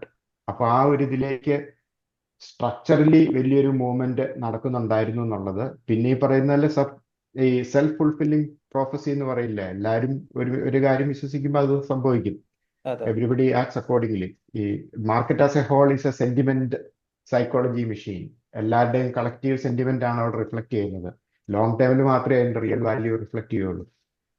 So അതാണ് ഈ ഇപ്പോഴും 4-year cycle നിലനിൽക്കുന്നുണ്ട് എന്ന് നമ്മളെ വിശ്വസിപ്പിക്കാൻ പ്രേരിപ്പിക്കുന്ന ഒരു ഘടകം. പക്ഷെ റിയൽ ഹാൽവിംഗ് ടെക്നിക്കൽസ് വെച്ച് നോക്കുമ്പം the difference in supply mechanics is relatively very low. അതെ And as it goes through each halving, it exponentially reduces. അതേസമയം ഈ പറയുന്ന OG ബിറ്റ്കോയിനേഴ്സിന് ലിക്വിഡിറ്റി ആയിട്ടൊരു IPO മൊമെന്റ് വരുമ്പോൾ അവർ സെല്ല് ചെയ്യുന്ന bitcoin far outweighs the supply cut through halving. നമ്മൾ ഒരു അതുകൊണ്ട് സമയത്ത് വിശ്വസിച്ചിട്ടുള്ള ഒരു കാര്യമായിരുന്നു ഈ സപ്ലൈ ഷോക്ക് എന്ന് പറയുന്നത്. ഇപ്പോഴും പല അതെ ആളുകളും അതെ പറയുന്നത് ആക്ച്വലി അതെ മാർക്കറ്റിൽ സപ്ലൈ ഷോക്ക് എന്നുള്ളൊരു കാര്യം ഇല്ല എന്നുള്ളതാണ് നമ്മൾ മനസ്സിലാക്കേണ്ടത്. അത് കറക്റ്റ് കറക്റ്റ് പ്രൈസ് കൂടുന്നതിനനുസരിച്ച് ആളുകൾ സെല്ല് അതെ ചെയ്യാനുണ്ടാവും, അതേപോലെ തന്നെ പ്രൈസ് അതെ കുറയുന്നതിനനുസരിച്ച് ആളുകൾ വാങ്ങിക്കാനുണ്ടാവും. അതെ ഫണ്ടമെന്റൽ ട്രൂത്ത് അതെ, of the market is there will always be a buyer and seller for അതെ every trade at any price. അപ്പം അതെ ഇപ്പൊ ഈ ബിറ്റ്കോയിന്റെ ബ്ലോക്ക് റിവാർഡ് കിട്ടുന്ന ഒരു അത്രയും ഒരു ദിവസം എത്രയാണ് 450 ബിറ്റ്കോയിൻസിലെ. അപ്പൊ അത് ഈസി ആയിട്ട് അബ്സോർബ് ചെയ്ത് പോകുന്നുണ്ട് ബൈ റീസെന്റ് തന്നെ ഇവിടെ ഇപ്പൊ ഇൻവെസ്റ്റ് ജിൻഡോ ചേട്ടൻ തന്നെ ചെയ്യാൻ. ഗ്രൂപ്പിൽ ഷെയർ ചെയ്തൊരു മെസ്സേജിൽ ഇപ്പോൾ MicroStrategy accumulated almost 700,000 bitcoin. അത് തന്നെ നമ്മൾ പെർ ഡേ കാൽക്കുലേറ്റ് ചെയ്യുകയാണെന്നുണ്ടെങ്കിലും മോർ ദാൻ 350 സംതിങ് ബിറ്റ്കോയിൻ അതെ എന്തൊക്കെയാണ്. അപ്പോൾ one entity itself absorbing all the almost all the news. അതെ, അതൊന്നും അല്ല കാര്യം. ഈ ജിൻഡോ പറഞ്ഞ പോലെ അത് സെൽഫ് ഫുൾഫില്ലിംഗ് പ്രോപ്പസിയാണ്. അതായത് ആളുകൾ വിശ്വസിക്കുന്നു, അതുകൊണ്ട് സംഭവിക്കുന്നു. അടുത്ത ചോദ്യം എന്ന് പറയുന്നത് ഇപ്പോൾ പല ആളുകൾക്കും ഉള്ളൊരു എന്താ പറയുക ഒരു സംശയമാണ്, ഈ ഒരു ബുൾ മാർക്കറ്റിൽ ഇനി ഏത് ലോ വരെ പോകുമെന്നുള്ളത്. ഓഫ് കോഴ്സ് നമുക്ക് ഒരു പ്രൈസ് ഒന്നും പ്രഡിക്റ്റ് ചെയ്യാൻ പറ്റില്ല, പക്ഷേ അതിനുള്ള ഒരു ആൻസർ എന്ന് പറയുന്നത് ഇപ്പോൾ ഈ ഒരു വർഷം ഏത് ലെവൽ വരെ പോകാൻ സാധ്യതയുണ്ട് എന്നുള്ളതിൻ്റെ ഉത്തരം എന്ന് പറയുന്നത് ഞാൻ തന്നെ പറയാം. അതായത് നമുക്കൊരിക്കലും ഏത് പോയിന്റിൽ ഇപ്പോൾ ഒരു മാർക്കറ്റിനെ ടൈം ചെയ്യുക എന്ന് പറയുന്നത് വളരെ ഡിഫിക്കൽട്ട് ആയിട്ടുള്ള ഒരു കാര്യമാണ്. സോ നമ്മൾ എപ്പോഴും പറയുന്ന ഒരു കാര്യമാണ്, time in the market is more important than timing the market. ഇപ്പോൾ ഓൾറെഡി ബിറ്റ്കോയിൻ $126,000 നിന്നും ഒരു 40% താഴെ വന്ന് ഇപ്പം $70,000 ഉള്ളത്. ഇപ്പം തന്നെ നമ്മളൊരു 40% ഡിസ്കൗണ്ടിലാണ് നമ്മൾ ബിറ്റ്കോയിൻ അവൈലബിൾ. അപ്പോൾ ലോജിക്കലി നമ്മൾ ചിന്തിക്കുകയാണെന്നുണ്ടെങ്കിൽ ഈ ഒരു ബെയർ മാർക്കറ്റ് ആണെന്നുണ്ടെങ്കിൽ തന്നെ അതിൻ്റെ ഒരു 50% ബെയർ മാർക്കറ്റ് കഴിഞ്ഞു എന്നുള്ളതാണ് നമ്മൾ ആദ്യം ഇപ്പോൾ പുതുതായിട്ടൊക്കെ ഇൻവെസ്റ്റ് ചെയ്യുന്ന ആളുകൾ അല്ലെങ്കിൽ എല്ലാവരും മനസ്സിലാക്കേണ്ട ഒരു കാര്യം. സോ അഗ്രസീവായിട്ട് ഇനി ഇവിടെ നിന്ന് അങ്ങോട്ടുള്ള അടുത്തൊരു 3 to 6 months ഒക്കെ അഗ്രസീവായിട്ട് അക്യുമുലേറ്റ് ചെയ്യാം. കഴിഞ്ഞ വീഡിയോയിൽ നോബിളേട്ടൻ പറഞ്ഞ അതേ കാര്യം തന്നെയാണ് നമുക്ക് പറയാനുള്ളത്. അതായത് fortunes are made in bear market. Bull മാർക്കറ്റിൽ ബിറ്റ്കോയിൻ വാങ്ങാൻ പറയാനും ഒരുപാട് ആളുകളുണ്ടാവും, അതേപോലെ തന്നെ വാങ്ങിക്കാനും ആളുകളുണ്ടാവും. എല്ലാം ഒരു സെന്റിമെന്റ് ആണ്. ഇപ്പോൾ റിയൽ അടുത്തൊരു അതെ ബുൾ മാർക്കറ്റിൽ നമുക്ക് നമ്മുടെ പോർട്ട്ഫോളിയോ പ്രോഫിറ്റിൽ നല്ല രീതിക്ക് കാണണം, എൻജോയ് ചെയ്യണം എന്നുണ്ടെങ്കിൽ ഇപ്പോഴാണ് വാങ്ങേണ്ടത് എന്നുള്ള കാര്യം നമ്മൾ അതെ ഇപ്പോഴും മനസ്സിലാക്കേണ്ടതാണ്. ഇനി അങ്ങോട്ടും വാങ്ങുന്ന ആളുകളാണ് അടുത്ത ബുൾ മാർക്കറ്റിൽ അതിന്റെ ബെനിഫിറ്റ്സ് കിട്ടാൻ പോകുന്നത്. പക്ഷേ പലരും അയ്യോ ബെയർ മാർക്കറ്റ് ആയി കഴിയുമ്പോൾ ബിറ്റ് കോയിൻ ഇസ് ഡെഡ് എന്ന് പറഞ്ഞ് പോകും, പിന്നെ ബുൾ മാർക്കറ്റ് കഴിയുമ്പോൾ തിരിച്ചു വരും. ആ ഒരു ഇത് ചെയ്യാതെ എന്റെ റെക്കമെൻഡേഷൻ പറഞ്ഞത് okay, even if you DCA ചെയ്തിട്ട് ഡോളർ കോസ്റ്റ് ആവറേജ് ചെയ്തിട്ട് പോവുകയാണെങ്കിൽ പോലും കുറച്ച് എമൗണ്ട് ഈ കുറഞ്ഞ വിലയ്ക്ക് തന്നെ വാങ്ങാൻ നോക്കുക. അതല്ലാതെ നമ്മള് ഇനി ഇടിയും എന്ന് പറഞ്ഞ് നമ്മള് ഓക്കെ ഇത് താഴ്ത്തേക്ക് പോകാൻ സാധ്യതയുണ്ട്, but you will never be able to buy the bottom. അങ്ങനെ സംഭവിക്കില്ല. ഓക്കെ, നിങ്ങൾ അത് ഈ കഴിഞ്ഞ ബെയർ മാർക്കറ്റിന്റെ കാര്യം പറയാം. കഴിഞ്ഞ ബെയർ മാർക്കറ്റില് bitcoin went up to 15,500 something like that. Okay, ആളുകൾ എല്ലാവരും പറഞ്ഞത് bitcoin will go to 8,000 എന്നാണ് പറഞ്ഞത്. അതായത് എല്ലാവരും 8,000 ബൈ ചെയ്യാം, അല്ലെങ്കിൽ 10,000 ബൈ 8,000 വരെ പോകും, 10,000 ബൈ ചെയ്യാം എന്ന് പറഞ്ഞ ആളുകളാണ് എല്ലാവരും. അത് വരെ എന്തായാലും പോകും. അപ്പൊ അങ്ങനെ 10,000 വരെ പോകുമെന്ന് പറഞ്ഞിരുന്ന സാധനം അത് 15,500 നിന്ന് നേരെ മുകളിലേക്ക് പോയി. അപ്പോ ഈ നമ്മളെല്ലാവരും ഇതിന്റെ ബോട്ടത്തിൽ വാങ്ങണം എന്ന് പറയുന്ന ആളുകള് അവരൊരു നമ്പർ ഈ പറയുന്ന ട്വിറ്ററിലോ അല്ലെങ്കിൽ വേറെ എവിടെയെങ്കിലൊക്കെ നോക്കി കഴിഞ്ഞാൽ യൂട്യൂബിലോ ഒക്കെ നമ്മൾ ഇൻഫ്ലുവൻസേഴ്സ് പറയും okay it will go to say 50,000 40,000 എന്നൊക്കെ പറയും. But in reality how does it matter? ഇത് അസറ്റ് ഒരു ഈ ബിറ്റ്കോയിൻ ഇപ്പൊ അടുത്ത ബുൾറണില് 250K അല്ലെങ്കിൽ 300K പോകാനുള്ള സാധനമാണെങ്കിൽ it doesn't matter whether you bought it 70 or 60 or 50. Okay, ഞാനെപ്പോഴും പറയുന്ന ഒരു കാര്യം എന്ന് പറയുന്നത്, നമുക്ക് ബിറ്റ്കോയിൻ മാത്രമല്ല, ഇപ്പൊ ബിറ്റ്കോയിൻ ആണെന്നുണ്ടെങ്കിലും ഗോൾഡ് ആണെന്നുണ്ടെങ്കിലും സ്റ്റോക്ക് മാർക്കറ്റ് ആണെന്നുണ്ടെങ്കിലും നമ്മൾ എപ്പോൾ ഇൻവെസ്റ്റ് ചെയ്യുമ്പോഴും അത് നമുക്ക് എക്സ്പെൻസീവ് ആയിട്ട് തോന്നുള്ളൂ. നമുക്ക് ഒരിക്കലും അത് ചീപ്പാണ് എന്ന് ഒരിക്കലും തോന്നാറില്ല. ഇപ്പൊ നമ്മള് ഇപ്പോൾ ബിറ്റ്കോയിൻ $1,00,000 ഉള്ള സമയത്ത് മെജോറിറ്റി ആളുകൾ എന്താ പറയാ, ഒരു $80,000 എത്തിയിരുന്നെങ്കിൽ വാങ്ങായിരുന്നു. എന്താ പറയാ, പാസ്റ്റ് പ്രൈസ് ഓൾവേസ് നമുക്കൊരു ചീപ്പായിട്ട് തോന്നും. ഇനി ആ ഒരു പ്രൈസിലോട്ട് എത്തിയാൽ നമുക്കൊരു 50,000 60 എത്തിയാൽ 50 30 അങ്ങനെ താഴോട്ട് നമ്മൾ ചിന്തിക്കും. പക്ഷെ അറ്റ് ദി എൻഡ് നമ്മൾക്കിത് ഒരു പോയിന്റിൽ നിന്ന് ബിറ്റ്കോയിൻ വളരെ ശക്തമായിട്ട് തിരിച്ചു വരും, നമ്മൾ വാങ്ങാൻ പറ്റാത്തൊരവസ്ഥയിലോട്ട് വരും എന്നുള്ളതാണ്. ഇതന്നെയാണ് മെജോറിറ്റി ആളുകൾക്ക് സംഭവിക്കുന്ന ഒരു കാര്യം. ഇനീഷ്യൽ സ്റ്റേജിൽ നമുക്കും പറ്റിയിട്ടുള്ള ഒരു കാര്യം ഇത് തന്നെയാണ്. അപ്പോൾ ആരും അത് റിപ്പീറ്റ് ചെയ്യരുത്, കൺസിസ്റ്റന്റ് ആയിട്ട് വാങ്ങിക്കുക എന്നുള്ളതാണ് പറയാനുള്ളത്. അടുത്തൊരു ചോദ്യം എന്ന് പറയുന്നത് ജിൻഡോ ചേട്ടൻ ഓൾറെഡി ആൻസർ ചെയ്ത ഒരു ചോദ്യമാണ്. അതായത് ഇപ്പോൾ കഴിഞ്ഞൊരു 2 വർഷമായിട്ട് ഗോൾഡിൽ ഉണ്ടായിട്ടുള്ള ഒരു റാലി എന്ന് പറയുന്നത് ഒരു എന്താ പറയുക, കഴിഞ്ഞൊരു 10-40 വർഷത്തിന്റെ ഇടയ്ക്ക് ഉണ്ടായിട്ടുള്ള വലിയൊരു റാലിയാണ്. അതിനുള്ള റീസൺ എന്ന് പറയുന്നതും ജിയോ പൊളിറ്റിക്കലി നമ്മൾ നോക്കുകയാണെന്നുണ്ടെങ്കിൽ ഒരുപാട് അൺസർട്ടനിറ്റീസ് കാര്യങ്ങളൊക്കെ ഉള്ളത് കാരണം കൊണ്ടാണ്. അപ്പോൾ നമ്മൾ ഇതുവരെ നമ്മൾ ഡിസ്കസ് ചെയ്യുമ്പോൾ എപ്പോഴും ബിറ്റ്കോയിൻ ഒരു സേഫ് ഹാവൻ ആയിട്ടാണ് നമ്മൾ പറയാറുള്ളത്. ഓക്കെ, ഈവൻ ദോ നമ്മൾ ലോങ് ടേം ആയിട്ട് നോക്കുകയാണെന്നുണ്ടെങ്കിൽ ഈ പറയുന്ന അസറ്റ് ക്ലാസ്സിനെല്ലാം ഔട്ട് പെർഫോം ചെയ്യുന്നുണ്ട് എന്നുണ്ടെങ്കിലും ഷോർട്ട് ടേമിൽ എന്തുകൊണ്ടാണ് ഇപ്പോഴും ഇതിൻ്റെ ഒരു പ്രൈസ് ഇത്തരത്തിലുള്ള അൺസർട്ടനിറ്റിക്ക് കൂടുതൽ സെൻസിറ്റീവ് ആവുന്നത് എന്നുള്ളത് എന്താണ് ഒരു അഭിപ്രായം? അത് ഞാൻ പറയാം. ബിറ്റ്കോയിൻ ഇൻവെസ്റ്റ് ചെയ്യുന്നത് 2 ടൈപ്സ് ഓഫ് ആൾക്കാരാണ്. ഒന്നാമത്തേത് ബിറ്റ്കോയിനെ കുറിച്ച് പഠിച്ച് അതിന്റെ ഫണ്ടമെന്റൽ വാല്യൂ തീസിസ് എന്താണെന്ന് മനസ്സിലാക്കി ദിസ് ഈസ് എന്താ പറയുന്നത്, this is not a bubble, this is the pin that breaks the bubble എന്നുള്ള ഒരു ഫണ്ടമെന്റൽ ട്രൂത്ത് മനസ്സിലായിട്ട് ഇൻവെസ്റ്റ് ചെയ്യുന്നവരെ സംബന്ധിച്ചിടത്തോളം bitcoin is the ultimate store of value. Okay, this is the only sovereign asset that you can hold forever. രണ്ടാമത്തെ investment category എന്ന് പറയുന്നത് who treats this as an investment vehicle. Okay, ഒരു short to medium term ഇതിലേക്കുള്ള price appreciation മാത്രം കണക്കാക്കി, ഉദാഹരണത്തിന് Amazon stock വാങ്ങുന്ന പോലെ ടെസ്ല സ്റ്റോക്ക് വാങ്ങുന്ന പോലെ ബിറ്റ്കോയിനിൽ ഇൻവെസ്റ്റ് ചെയ്യുന്നവർ, they are the vast majority. Bitcoin ഇനിയും എന്താ പറയുന്ന ആൾക്കാരുടെ ആ നോളജ് ബാരിയർ എസ്കേപ്പ് ചെയ്തിട്ടില്ല. Why this is truly valuable എന്നുള്ള ആ ഒരു ഫണ്ടമെന്റൽ തീസിസ് ഇനിയും ആൾക്കാരുടെ മനസ്സിലേക്ക് എത്താൻ സമയമെടുക്കും. അതിനെക്കുറിച്ച് 2-3 ബുൾ സൈക്കിൾ ബെയർ സൈക്കിളൊക്കെ കഴിയുമ്പോഴാണ് ആൾക്കാർ ഇതിനെക്കുറിച്ച് സീരിയസ് ആയിട്ട് പഠിക്കുക. അപ്പൊ ഈ ഇൻവെസ്റ്റ്മെന്റ് തീസിസിൽ റൺ ചെയ്യുന്നവരെ സംബന്ധിച്ചിടത്തോളം ഞാൻ നേരത്തെ പറഞ്ഞ പോലെ bitcoin is still A risk on asset. അപ്പം ബൈ ലോ സെൽ ഹൈ എന്നുള്ളതുകൊണ്ട് പ്രോഫിറ്റ് എടുത്ത് അത് വേറെ എങ്ങോട്ടേലും മൂവ് ചെയ്യുക എന്നുള്ളതാണ്. എന്ന് വെച്ച് കഴിഞ്ഞാൽ their fundamental point of view is they want to increase their fiat. Okay, whereas the people who really understood Bitcoin want to increase their Bitcoins. അതാണ് ഡിഫറൻസ്. ബിറ്റ്കോയിൻ ആണ് കൂടുതൽ വേണ്ട. സംസാരിക്കുമ്പോൾ അതെ, ബിറ്റ്കോയിൻ ക്വാണ്ടിറ്റി കൂട്ടാനാണ് നോക്കുക. അതെ, ഈ സൈക്കിളിൽ എനിക്ക് കഴിഞ്ഞ സൈക്കിളിനേക്കാളും കൂടുതൽ ബിറ്റ്കോയിൻ ഉണ്ടോ ഇല്ലയോ, ഒരു സാറ്റെങ്കിലും കൂടുതലുണ്ടെങ്കിൽ ഐ ആം ഡൂയിങ് ഗുഡ്. അല്ലാതെ ഫിയാറ്റ് കൂടുതലുണ്ടെങ്കിൽ one thing I should remember is ആ ഉള്ള ഫിയാറ്റിന്റെ 8% ലെസ് ആയിരിക്കും നെക്സ്റ്റ് ഇയറിൽ അതിനുള്ള വാല്യൂ. കാരണം അത്രയും ഉണ്ട് money supply. 7 to 8% every year money supply grow ചെയ്യുന്നുണ്ട്.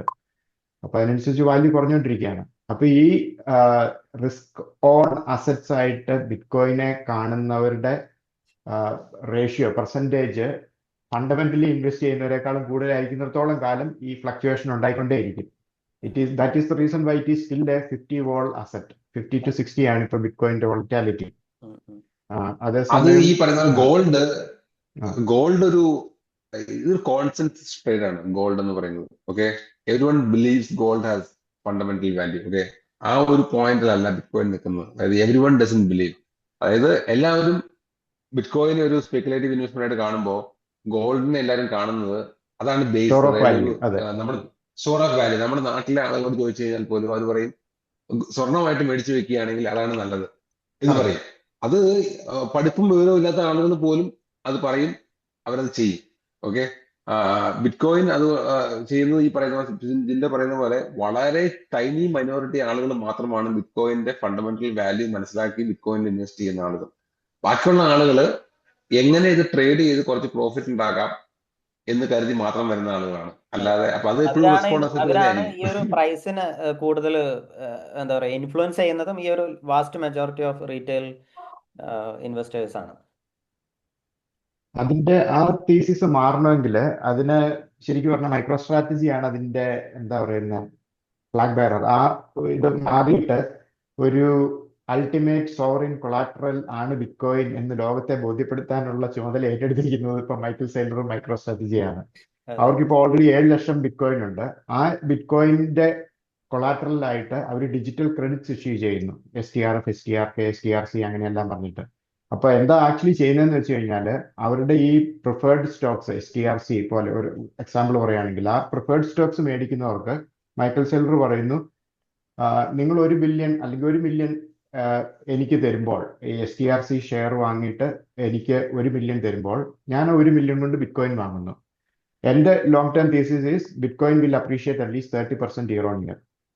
ഞാൻ നിങ്ങൾക്ക് 10% അല്ലെങ്കിൽ 11% STRCക്ക് ആനുവൽ ഡിവിഡൻഡ് ആയിട്ട് തരുന്നു. So MicroStrategy is keeping the difference. 20%ഓളം അവരുടെ actual balance sheet is growing. Okay, അതാണ് ആ ഒരു that is a rock solid എന്താ പറയുന്ന ഓപ്പറേഷണൽ കോർപ്പറേറ്റ് ഫൈനാൻസ് തീസിസ്. അതിന്റെ പുറത്ത് ഇപ്പോൾ അവർ ഓൾറെഡി 5 പ്രിഫേർഡ് ഷെയർസ് ഇഷ്യൂ ചെയ്തു. ഈ പ്ലേയിലേക്ക് എൻ്റർ ചെയ്യണമെങ്കിൽ മിനിമം ഒരു 500 മില്യൺ എങ്കിലും വർത്തായിട്ടുള്ള ഒരു ബാലൻസ് ഷീറ്റ് ബിറ്റ്കോയിൻ തന്നെ ഉണ്ടാവണം. ആ ഒരു ത്രഷോൾഡ് അച്ചീവ് ചെയ്തിട്ടുള്ള വേറൊരു ട്രഷറി കമ്പനി ഇപ്പം ASST മാത്രമേ ഉള്ളൂ. Why because they acquired SMLR. അപ്പം സ്ട്രൈവ് SMLR കമ്പൈൻഡ് ഇക്വിറ്റി എൻറ്റിറ്റിക്ക് മോർ ദാൻ 12,500 ബിറ്റ്കോയിൻ ഓൾറെഡി ഉണ്ട്. അപ്പൊ ഈ ആ ഒരു 500 മില്യൺ എങ്കിലും കൊലാട്രൽ സ്ട്രെങ്ത് ഉള്ള ഒരു കമ്പനിക്ക് ഒരു പ്രിഫേർഡ് ഇക്വിറ്റി ഷെയർ ഇഷ്യൂ ചെയ്യാൻ വേണ്ടിയിട്ട് ഇപ്പോൾ ഗോൾഡ്മാൻ സാക്സ്, മോർഗൻ സ്റ്റാൻലി, JP മോർഗൻ അവരുടെ അടുത്ത് പോയിട്ട് ഈ ഇക്വിറ്റി മാർക്കറ്റ് ഇഷ്യൂവൻസിനുള്ള പ്രൊസീജിയർ സ്റ്റാർട്ട് ചെയ്യാൻ പറ്റുള്ളൂ. അതുകൊണ്ട് rest of the treasury companies are not yet in that stage. ഇപ്പൊ കുറെ നാക്ക അങ്ങനെ കുറെ പേരുണ്ടല്ലോ, അതെ. അവരുടെ എല്ലാം അതുകൊണ്ട് തന്നെ അവർക്ക് ബിറ്റ്കോയിൻ ഉണ്ടെങ്കിലും അവർക്ക് ഈ ട്രഷറി ഓപ്പറേഷൻസിലൂടെ മണി റേസ് ചെയ്യാനുള്ള ഒരു മെച്യൂരിറ്റി അല്ലെങ്കിൽ ആ ത്രഷോൾഡ് അവർ ഇനി എത്തിയിട്ടില്ല. അതുകൊണ്ട് തന്നെ ആ കമ്പനികളൊക്കെ ഒത്തിരി ഡീപ്പ് അണ്ടർ വാല്യുവേഷനിലാണ് ഇപ്പം റൺ ചെയ്യുന്നത്. അതേസമയം മൈക്രോ സ്ട്രാറ്റജിയുടെ കേസിലെ ഒരു ഫണ്ണി തിങ് എന്താണെന്ന് വെച്ച് കഴിഞ്ഞാൽ, ഇതിനു മുമ്പ് മൈക്രോ സ്ട്രാറ്റജി ഷെയറിന് ഈ പ്രൈസ് ഉണ്ടായിരുന്ന സമയത്ത് they barely had 200,000 bitcoins. Now they have 713,000 bitcoins. അപ്പോഴും അതിന്റെ പ്രൈസ് ഇപ്പോഴും എത്രയാണ്, 120 130 എങ്ങാണ്ടായി ഇപ്പൊ മൈക്രോ സ്ട്രാറ്റജി. എന്ന് വെച്ച് കഴിഞ്ഞാൽ almost 45 billion worth of bitcoin അവർക്ക് ഇപ്പൊ കൂടുതലുണ്ട് എന്നുള്ളത് മാർക്കറ്റ് മനസ്സിലാക്കുന്നില്ല. അതിന്റെ കാരണം എന്താണെന്ന് വെച്ച് കഴിഞ്ഞാൽ, MicroStrategy is a leveraged company equity on top of bitcoin collateral. ബിറ്റ്കോയിന്റെ വോളറ്റാലിറ്റി 50,000 ആണെങ്കിൽ, അല്ല 50 വോൾ ആണെങ്കിൽ മൈക്രോ സ്ട്രാറ്റജിയുടെ വോളറ്റാലിറ്റി 80 to 90 ആണ്. അപ്പം for every move there is a proportional എന്താ പറയുന്നത് out move in either direction for MicroStrategy. അതുകൊണ്ട് now if you want to buy bitcoin at a deep discount, you might as well buy MicroStrategy. അതെ, കാരണം All നമ്മൾ better than it. MNAV calculate ചെയ്ത് നോക്കുകയാണെന്നുണ്ടെങ്കിൽ almost MSTRന്റെ ഷെയറിന്റെ value, balance sheet value എന്ന് പറയുന്നത് ഓൾമോസ്റ്റ് 10% ഡിസ്കൗണ്ടിലാണ് ഉള്ളത്. അതെ അതെ ഇറ്റ്സ് ലൈക്ക് ബിറ്റ് കോയിൻ ഒരു 10% ഡിസ്കൗണ്ടിൽ വാങ്ങിക്കുന്നത് പോലെയാണ്. ഇത് തന്നെയാണ് അതെ ആക്ച്വലി അടുത്ത നമ്മുടെ ചോദ്യം എന്ന് പറയുന്നത്. അതായത് മൈക്രോ സ്ട്രാറ്റജിയുടെ ഫ്യൂച്ചർ എന്താണ് എന്നുള്ള പല ആളുകളും ചോദിക്കുന്നുണ്ട്. ഇപ്പോൾ അതായത് ഇപ്പോൾ വാങ്ങുന്നതാണോ നല്ലത്? അപ്പോൾ അതിനുള്ള ആൻസർ ഓൾറെഡി ജിൻഡോ പറഞ്ഞു പറഞ്ഞു. അതിനോടൊപ്പം തന്നെ നമ്മൾ ആദ്യം പറഞ്ഞ ജിൻഡോന്റെ പുതിയ ബുക്ക് ദി ആൽക്കമിസ്റ്റ് എന്നുള്ള ബിറ്റ് കോയിന്റെ ബുക്ക്, അതിനെക്കുറിച്ച് 2 വാക്ക് പറയാം. ആ ബുക്ക് എഴുതാൻ കാരണം നമ്മളുടെ ഈ ഗ്രൂപ്പിലൊക്കെ തന്നെ പല പ്രാവശ്യം മൈക്രോ സ്ട്രാറ്റജി എന്താണ് ചെയ്യുന്നത്, മൈക്കിൾ സെയ്ലർ എന്താണ് ചെയ്യുന്നത്, അയാളുടെ evolution of Michael Saylor as a bitcoiner from a early sceptic. ഇത് എന്താ പറയുന്ന ഗാംബ്ലിംഗ് പോലെ, ഇത് ഇന്ന് കുരുത്ത് നാളെ വെയിലത്ത് വാടിപ്പോകുന്ന ഒരു ചെടി മാത്രമാണ് ബിറ്റ് കോയിൻ എന്ന് കരുതിയിരുന്ന ഒരാളാണ് പിന്നെ this is the most fundamental sovereign asset in the whole planet എന്നുള്ള ഒരു കൺസെപ്റ്റിലേക്ക് വന്നത്. ആ ഇവല്യൂഷൻ ജേർണി ഞാൻ വളരെ ക്ലോസ് ആയിട്ട് വാച്ച് ചെയ്യുന്നുണ്ടായിരുന്നു. പിന്നെ micro strategy bit coin acquisition തുടങ്ങിയ സമയം തൊട്ട് 2020 തൊട്ട് ഇന്ന് വരെയുള്ള അവരുടെ കേറലുകളും കുറയലുകളും എല്ലാം കണ്ട് ഈ അടുത്ത് 2025 അവരുടെ പ്രിഫേർഡ് ഇക്വിറ്റി ഷെയർ ഇഷ്യൂ ചെയ്ത് കഴിഞ്ഞപ്പോൾ it became A entirely new, ഒരു പുതിയൊരു കോർപ്പറേറ്റ് ഫിനാൻസിന്റെ മേഖല തന്നെ അവർ വെട്ടി തുറന്നു. അപ്പോൾ ഇതൊരു ട്രാൻസ്ഫോർമേഷണൽ ലീഡർഷിപ്പിന്റെ ഒരു എക്സാമ്പിൾ ആണിത്. ഇപ്പൊ ഉദാഹരണത്തിന് സ്മാർട്ട് ഫോൺ എന്ന് പറയുന്ന ഒരു പുതിയ കാറ്റഗറി ഓഫ് ബിസിനസ് സെക്ടർ തന്നെ സ്റ്റീവ് ജോബ്സ് കൊണ്ടുവന്നു ആപ്പിൾ കണ്ടുപിടിച്ചപ്പോൾ. So that change the whole thing. അതുപോലെ ഒരു ട്രാൻസ്ഫോർമേഷൻ ആണ്. You are going to the next stage of evolution of corporate finance by what Michael Saylor is doing. Michael Saylor ചെയ്യുന്നതിനെ copy ചെയ്ത് കുറെ copy cats ഇപ്പോൾ ഉണ്ടാകുന്നുണ്ട്. Traditional ബാങ്കുകൾ പോലും ഈ പുതിയ ഡിജിറ്റൽ അസറ്റ് ട്രഷറി ബാക്ട് കൊളാറ്ററൽ എന്നുള്ള ഒരു മോഡല്, ഡിജിറ്റൽ ക്രെഡിറ്റ് എന്നുള്ള മോഡല്, അതിന് പുറത്ത് സ്റ്റേബിൾ കോയിൻ ആക്കുന്ന മോഡല്, അങ്ങനെ ഒരു ഹീസ് എ വിഷണറി. ഓക്കെ, ആ പാത്ത് എന്താ പറയുന്നത്, ആ സ്റ്റോറി ആർക്ക് ഫോളോ ചെയ്യാനാണ് ഞാൻ ഈ ബുക്കിലൂടെ ശ്രമിച്ചത്. ഇതിനെക്കുറിച്ച് ഓരോ ദിവസവും എല്ലാ ദിവസവും അയാളുടെ പ്രോഗ്രസ് ഇങ്ങനെ എഴുതി, ഞാൻ സ്വന്തം നോട്ട്സ് എഴുതിക്കൊണ്ടിരുന്നത് എല്ലാം കൂടെ ക്രോഡീകരിച്ചപ്പോൾ ഒരു ബുക്കിനുള്ള 260 പേജായി. അപ്പൊ പിന്നെ അതൊരു ബുക്കായിട്ട് പബ്ലിഷ് ചെയ്യാന്ന് വിചാരിച്ചു. അങ്ങനെയാണ് ബുക്ക് എഴുതിയത്. അത് വളരെ ഇമ്പോർട്ടന്റ് ആയിട്ടുള്ള ഒരു കാര്യമാണ്. അതായത് ഇപ്പൊ പല ആളുകൾക്കും മൈക്രോ സ്ട്രാറ്റജി ഇപ്പൊ നമ്മുടെ ചാനലിലൂടെ റെക്കമെൻഡ് ചെയ്ത ഒരു പ്രൈസ് എന്ന് പറയുന്നത് ഏകദേശം ഒരു $30 സമയത്ത് നമ്മൾ റെക്കമെൻഡ് ചെയ്തിട്ടുണ്ട്. അപ്പോൾ പല ആളുകളും ഇത് വാങ്ങിക്കുന്നത് ഒരു യുഫോറിക് സ്റ്റേജിലാണ്. ഇപ്പോൾ 2024 എൻഡോട് കൂടെയൊക്കെയാണ്. അപ്പൊ ഇത് താഴോട്ട് വരുമ്പോഴാണ് ആളുകൾ ഇത് ചിന്തിക്കുന്നത് എന്തുകൊണ്ടാണ് ഇത് താഴോട്ട് വരുന്നത്, എന്താണ് ഇവർ ചെയ്യുന്നത് എന്നുള്ളത്. അപ്പം മൈക്രോ സ്ട്രാറ്റജിയിൽ ഇൻവെസ്റ്റ് ചെയ്തിട്ടുണ്ട് എന്നുണ്ടെങ്കിൽ ഇറ്റ്സ് വെരി ഇമ്പോർട്ടൻറ്റ് അവർ എന്താണ് ചെയ്യുന്നത് എന്നുള്ളത്, അവർ എങ്ങനെയാണ് ബിറ്റ് കോയിൻ അക്യുമുലേറ്റ് ചെയ്യുന്നത്, ആ അക്യുമുലേറ്റ് ചെയ്യുന്ന ബിറ്റ് കോയിൻ അവർ എന്തിനു വേണ്ടിയിട്ടാണ് യൂസ് ചെയ്യുന്നത്, അവരുടെ വിഷൻ എന്താണ് എന്നുള്ള കാര്യങ്ങൾ ക്ലിയർ ആയിട്ട് മനസ്സിലാക്കുക എന്ന് പറയുന്നത് വളരെ ഇമ്പോർട്ടൻ്റ് ആയിട്ടുള്ളൊരു കാര്യമാണ്. അപ്പോൾ ഡീപ്പായിട്ട് മൈക്കൽ സെയ്ലറിന്റെ ബിറ്റ്കോയിൻ സ്ട്രാറ്റജി ഉം. അറിയാൻ താല്പര്യമുള്ള ആളുകളാണെന്നുണ്ടെങ്കിൽ ഡെഫിനറ്റ്ലി റെക്കമെൻഡ് ചെയ്യുന്ന ഒരു ബുക്കാണ് ദ ബിറ്റ്കോയിൻ ആൽക്കമിസ്റ്റ് അല്ലെ? അതെ.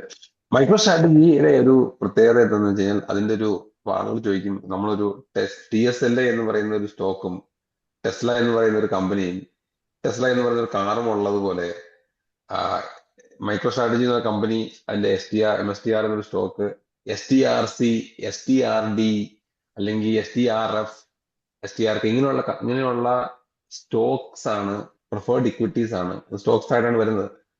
അതാണ് MSTRന്റെ പ്രോഡക്റ്റ്. ഓക്കെ, അത് നമ്മള് അത് മനസ്സിലാക്കാതെ നമുക്ക് ഒരിക്കലും മൈക്രോ സ്ട്രാറ്റജി എന്ന കമ്പനിയെ മനസ്സിലാക്കാൻ പറ്റില്ല. അതിനു മുമ്പ് വാങ്ങിയ ആളുകളെല്ലാം സ്റ്റോക്ക് മുകളിലേക്ക് പോകുന്നു, ലെറ്റ്സ് ബൈ ഇറ്റ്. പക്ഷേ if you are really trying to buy MicroStrategy, try to understand ഈ പ്രിഫേർഡ് സ്റ്റേഴ്സ് എന്താണ് എന്ന് മനസ്സിലാക്കുക.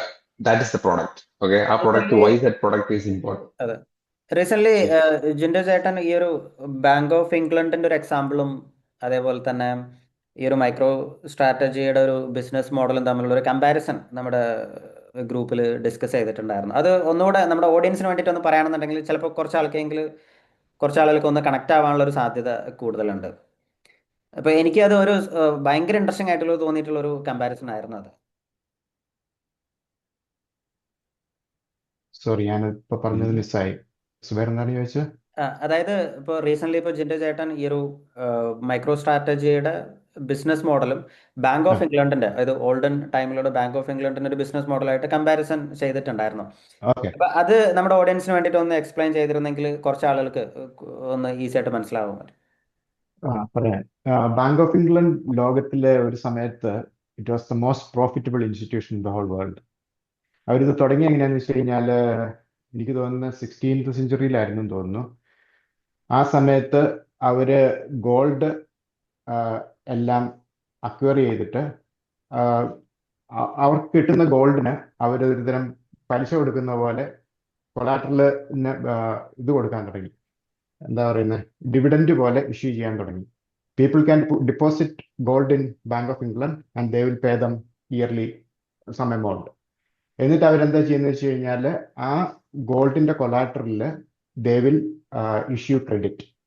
അങ്ങനെയാണ് അവര് പിന്നെ ഇംഗ്ലണ്ടിലെ മാത്രമല്ല യൂറോപ്പിലെ തന്നെ ഒട്ടുമിക്ക റോയൽ ഫാമിലികളും അല്ല കിങ്ഡംസ് ഈ വാറുകൾക്കും എക്സ്പാൻഷൻസും അതുപോലെ അവരുടെ പാലസ് ബിൽഡിങ്ങിനും കോട്ടകൾ പണിയുന്നതിനും എല്ലാം കടമെടുത്തുകൊണ്ടിരുന്നത് ബാങ്ക് ഓഫ് ഇംഗ്ലണ്ടിൽ നിന്നാണ്. അപ്പൊ അവർക്ക് huge amount of money in interest income Bank of ഇംഗ്ലണ്ടിന് കിട്ടിക്കൊണ്ടിരുന്നു. അവർക്ക് കൊളാറ്ററൽ ഉള്ളിടത്തോളം സമയം, വളരെ സിമ്പിൾ ആയിട്ട് പറയുകയാണെങ്കിൽ നമ്മളുടെ നാട്ടിലെ ചെറുകിട ബാങ്കുകളില്ലേ, ചിലപ്പോൾ ബ്ലേഡ് ബാങ്കുകൾ എന്ന് നമ്മൾ കളിയാക്കി വിളിക്കുന്നവര്, അവര് മേടിക്കുന്ന പലിശ അല്ല, അവർക്ക് കിട്ടുന്ന പലിശ വളരെ കൂടുതലായിരിക്കും. 18-20% പലിശ മേടിക്കും. അതേസമയം അവിടെ ഡെപ്പോസിറ്റ് ചെയ്ത് കഴിഞ്ഞാൽ അവർക്ക് 12-13 കൊടുക്കും. ദേ ക്യാപ്ചർ ദ ഡിഫറൻസ്. ആ ഒരു പ്ലേ ഗോൾഡ് പോലെയുള്ള ഒരു ക്രിസ്റ്റ്യൻ കൊളാറ്ററൽ അസറ്റ് വെച്ചിട്ട് ബാങ്ക് ഓഫ് ഇംഗ്ലണ്ട് തുടങ്ങി. That made them the biggest bank or the most profitable institution in the Middle Ages. അത് കഴിഞ്ഞിട്ട് ആ സമയത്ത് പ്രധാനപ്പെട്ട ഇത് കാരണം എന്ന് വെച്ച് കഴിഞ്ഞാൽ ഡെറിവേറ്റീവ് മാർക്കറ്റ് ഇല്ല, അതുപോലെ ഈ പേപ്പർ ഗോൾഡ് എന്ന് പറയുന്ന അതില്ല. അത് പിന്നെ ഇറ്റലിയിലെ മെഡിച്ചി ഫാമിലിയാണ് പേപ്പർ ബാക്ട് അല്ല ഗോൾഡ് ബാക്ട് പേപ്പർ ഇഷ്യൂ ചെയ്യാൻ തുടങ്ങിയത്. That is probably the first incarnation of fiat currency. പിന്നെ അത് ആൾക്കാർ ഇൻഫ്ലേറ്റ് ചെയ്യാൻ തുടങ്ങി, ഉള്ള ഗോൾഡിനേക്കാളും കൂടുതൽ പേപ്പർ ഇഷ്യൂ ചെയ്യാൻ തുടങ്ങി. That eventually led to the collapse of several economies and banks and even countries. അപ്പൊ ഈ മൈക്കിൾ സെയ്ലർ ചെയ്യുന്ന സ്ട്രാറ്റജി ബാങ്ക് ഓഫ് ഇംഗ്ലണ്ട് അന്ന് ഗോൾഡ് വെച്ച് ചെയ്ത അതേ സ്ട്രാറ്റജിയാണ്.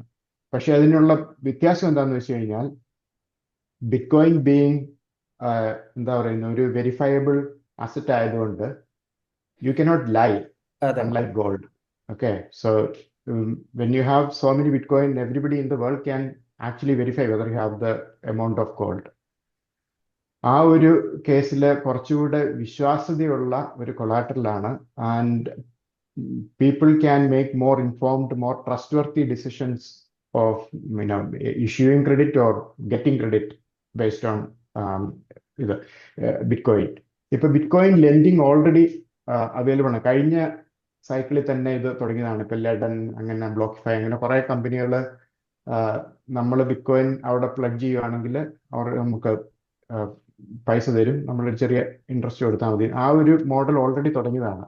പക്ഷെ അതിന്റെ ഈ മൈക്രോ സ്ട്രാറ്റജി ചെയ്യുന്നതും അതും തമ്മിലുള്ള ഡിഫറൻസ് എന്താണെന്ന് വെച്ച് കഴിഞ്ഞാൽ, they are accumulating a large cash, വലിയൊരു ഫോർട്രസ് ഓഫ് ബിറ്റ്കോയിൻ അവർ അക്യുമുലേറ്റ് ചെയ്യുകയാണ്.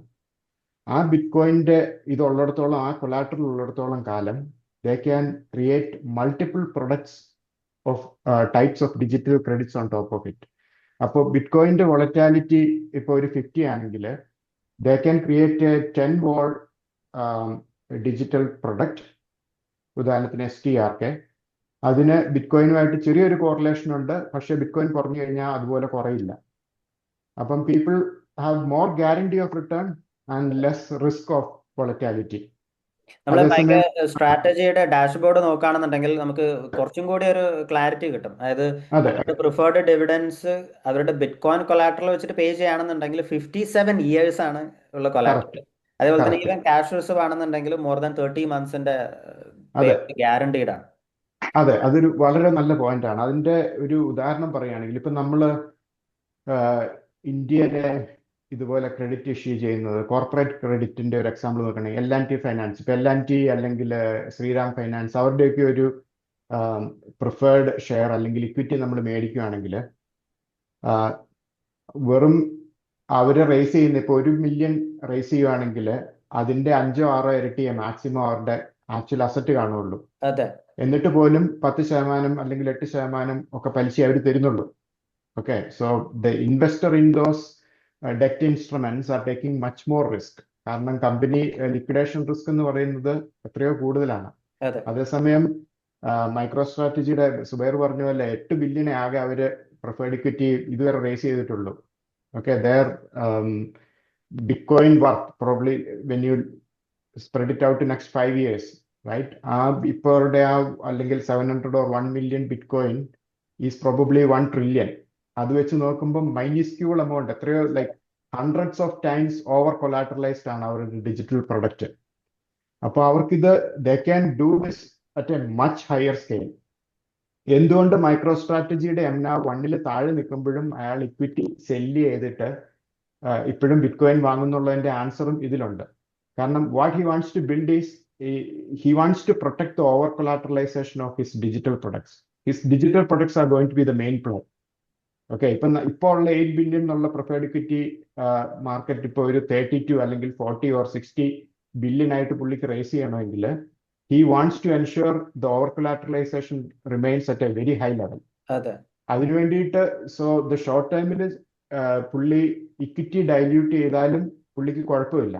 അതെ Because ഒരു he's പോയിന്റ് കൂടി എനിക്ക് അതിൽ thinking, ആഡ് ചെയ്യാനുള്ളത് ഇപ്പോൾ റീസെന്റ് മൈക്രോ സ്ട്രാറ്റജി ഇപ്പോൾ ഒരു സമയത്ത് ഒട്ടുമിക്ക എല്ലാ റീറ്റെയിൽ ഇൻവെസ്റ്റേഴ്സിന്റെ ഇപ്പൊ ഇൻക്ലൂഡിങ് നമ്മുടെ ആണെന്നുണ്ടെങ്കിൽ ഒരു കൺഫ്യൂഷൻ എന്ന് പറയുന്നത് അല്ലെങ്കിൽ ഒരു കംപ്ലൈന്റ് എന്ന് പറയുന്നത് മൈക്രോ സ്ട്രാറ്റജി ഷെയർ ഇഷ്യൂ ചെയ്തിട്ട് ബിറ്റ്കോയിൻ വാങ്ങിക്കുന്നു, ATM ഡൈല്യൂഷൻ ആയിരുന്നു.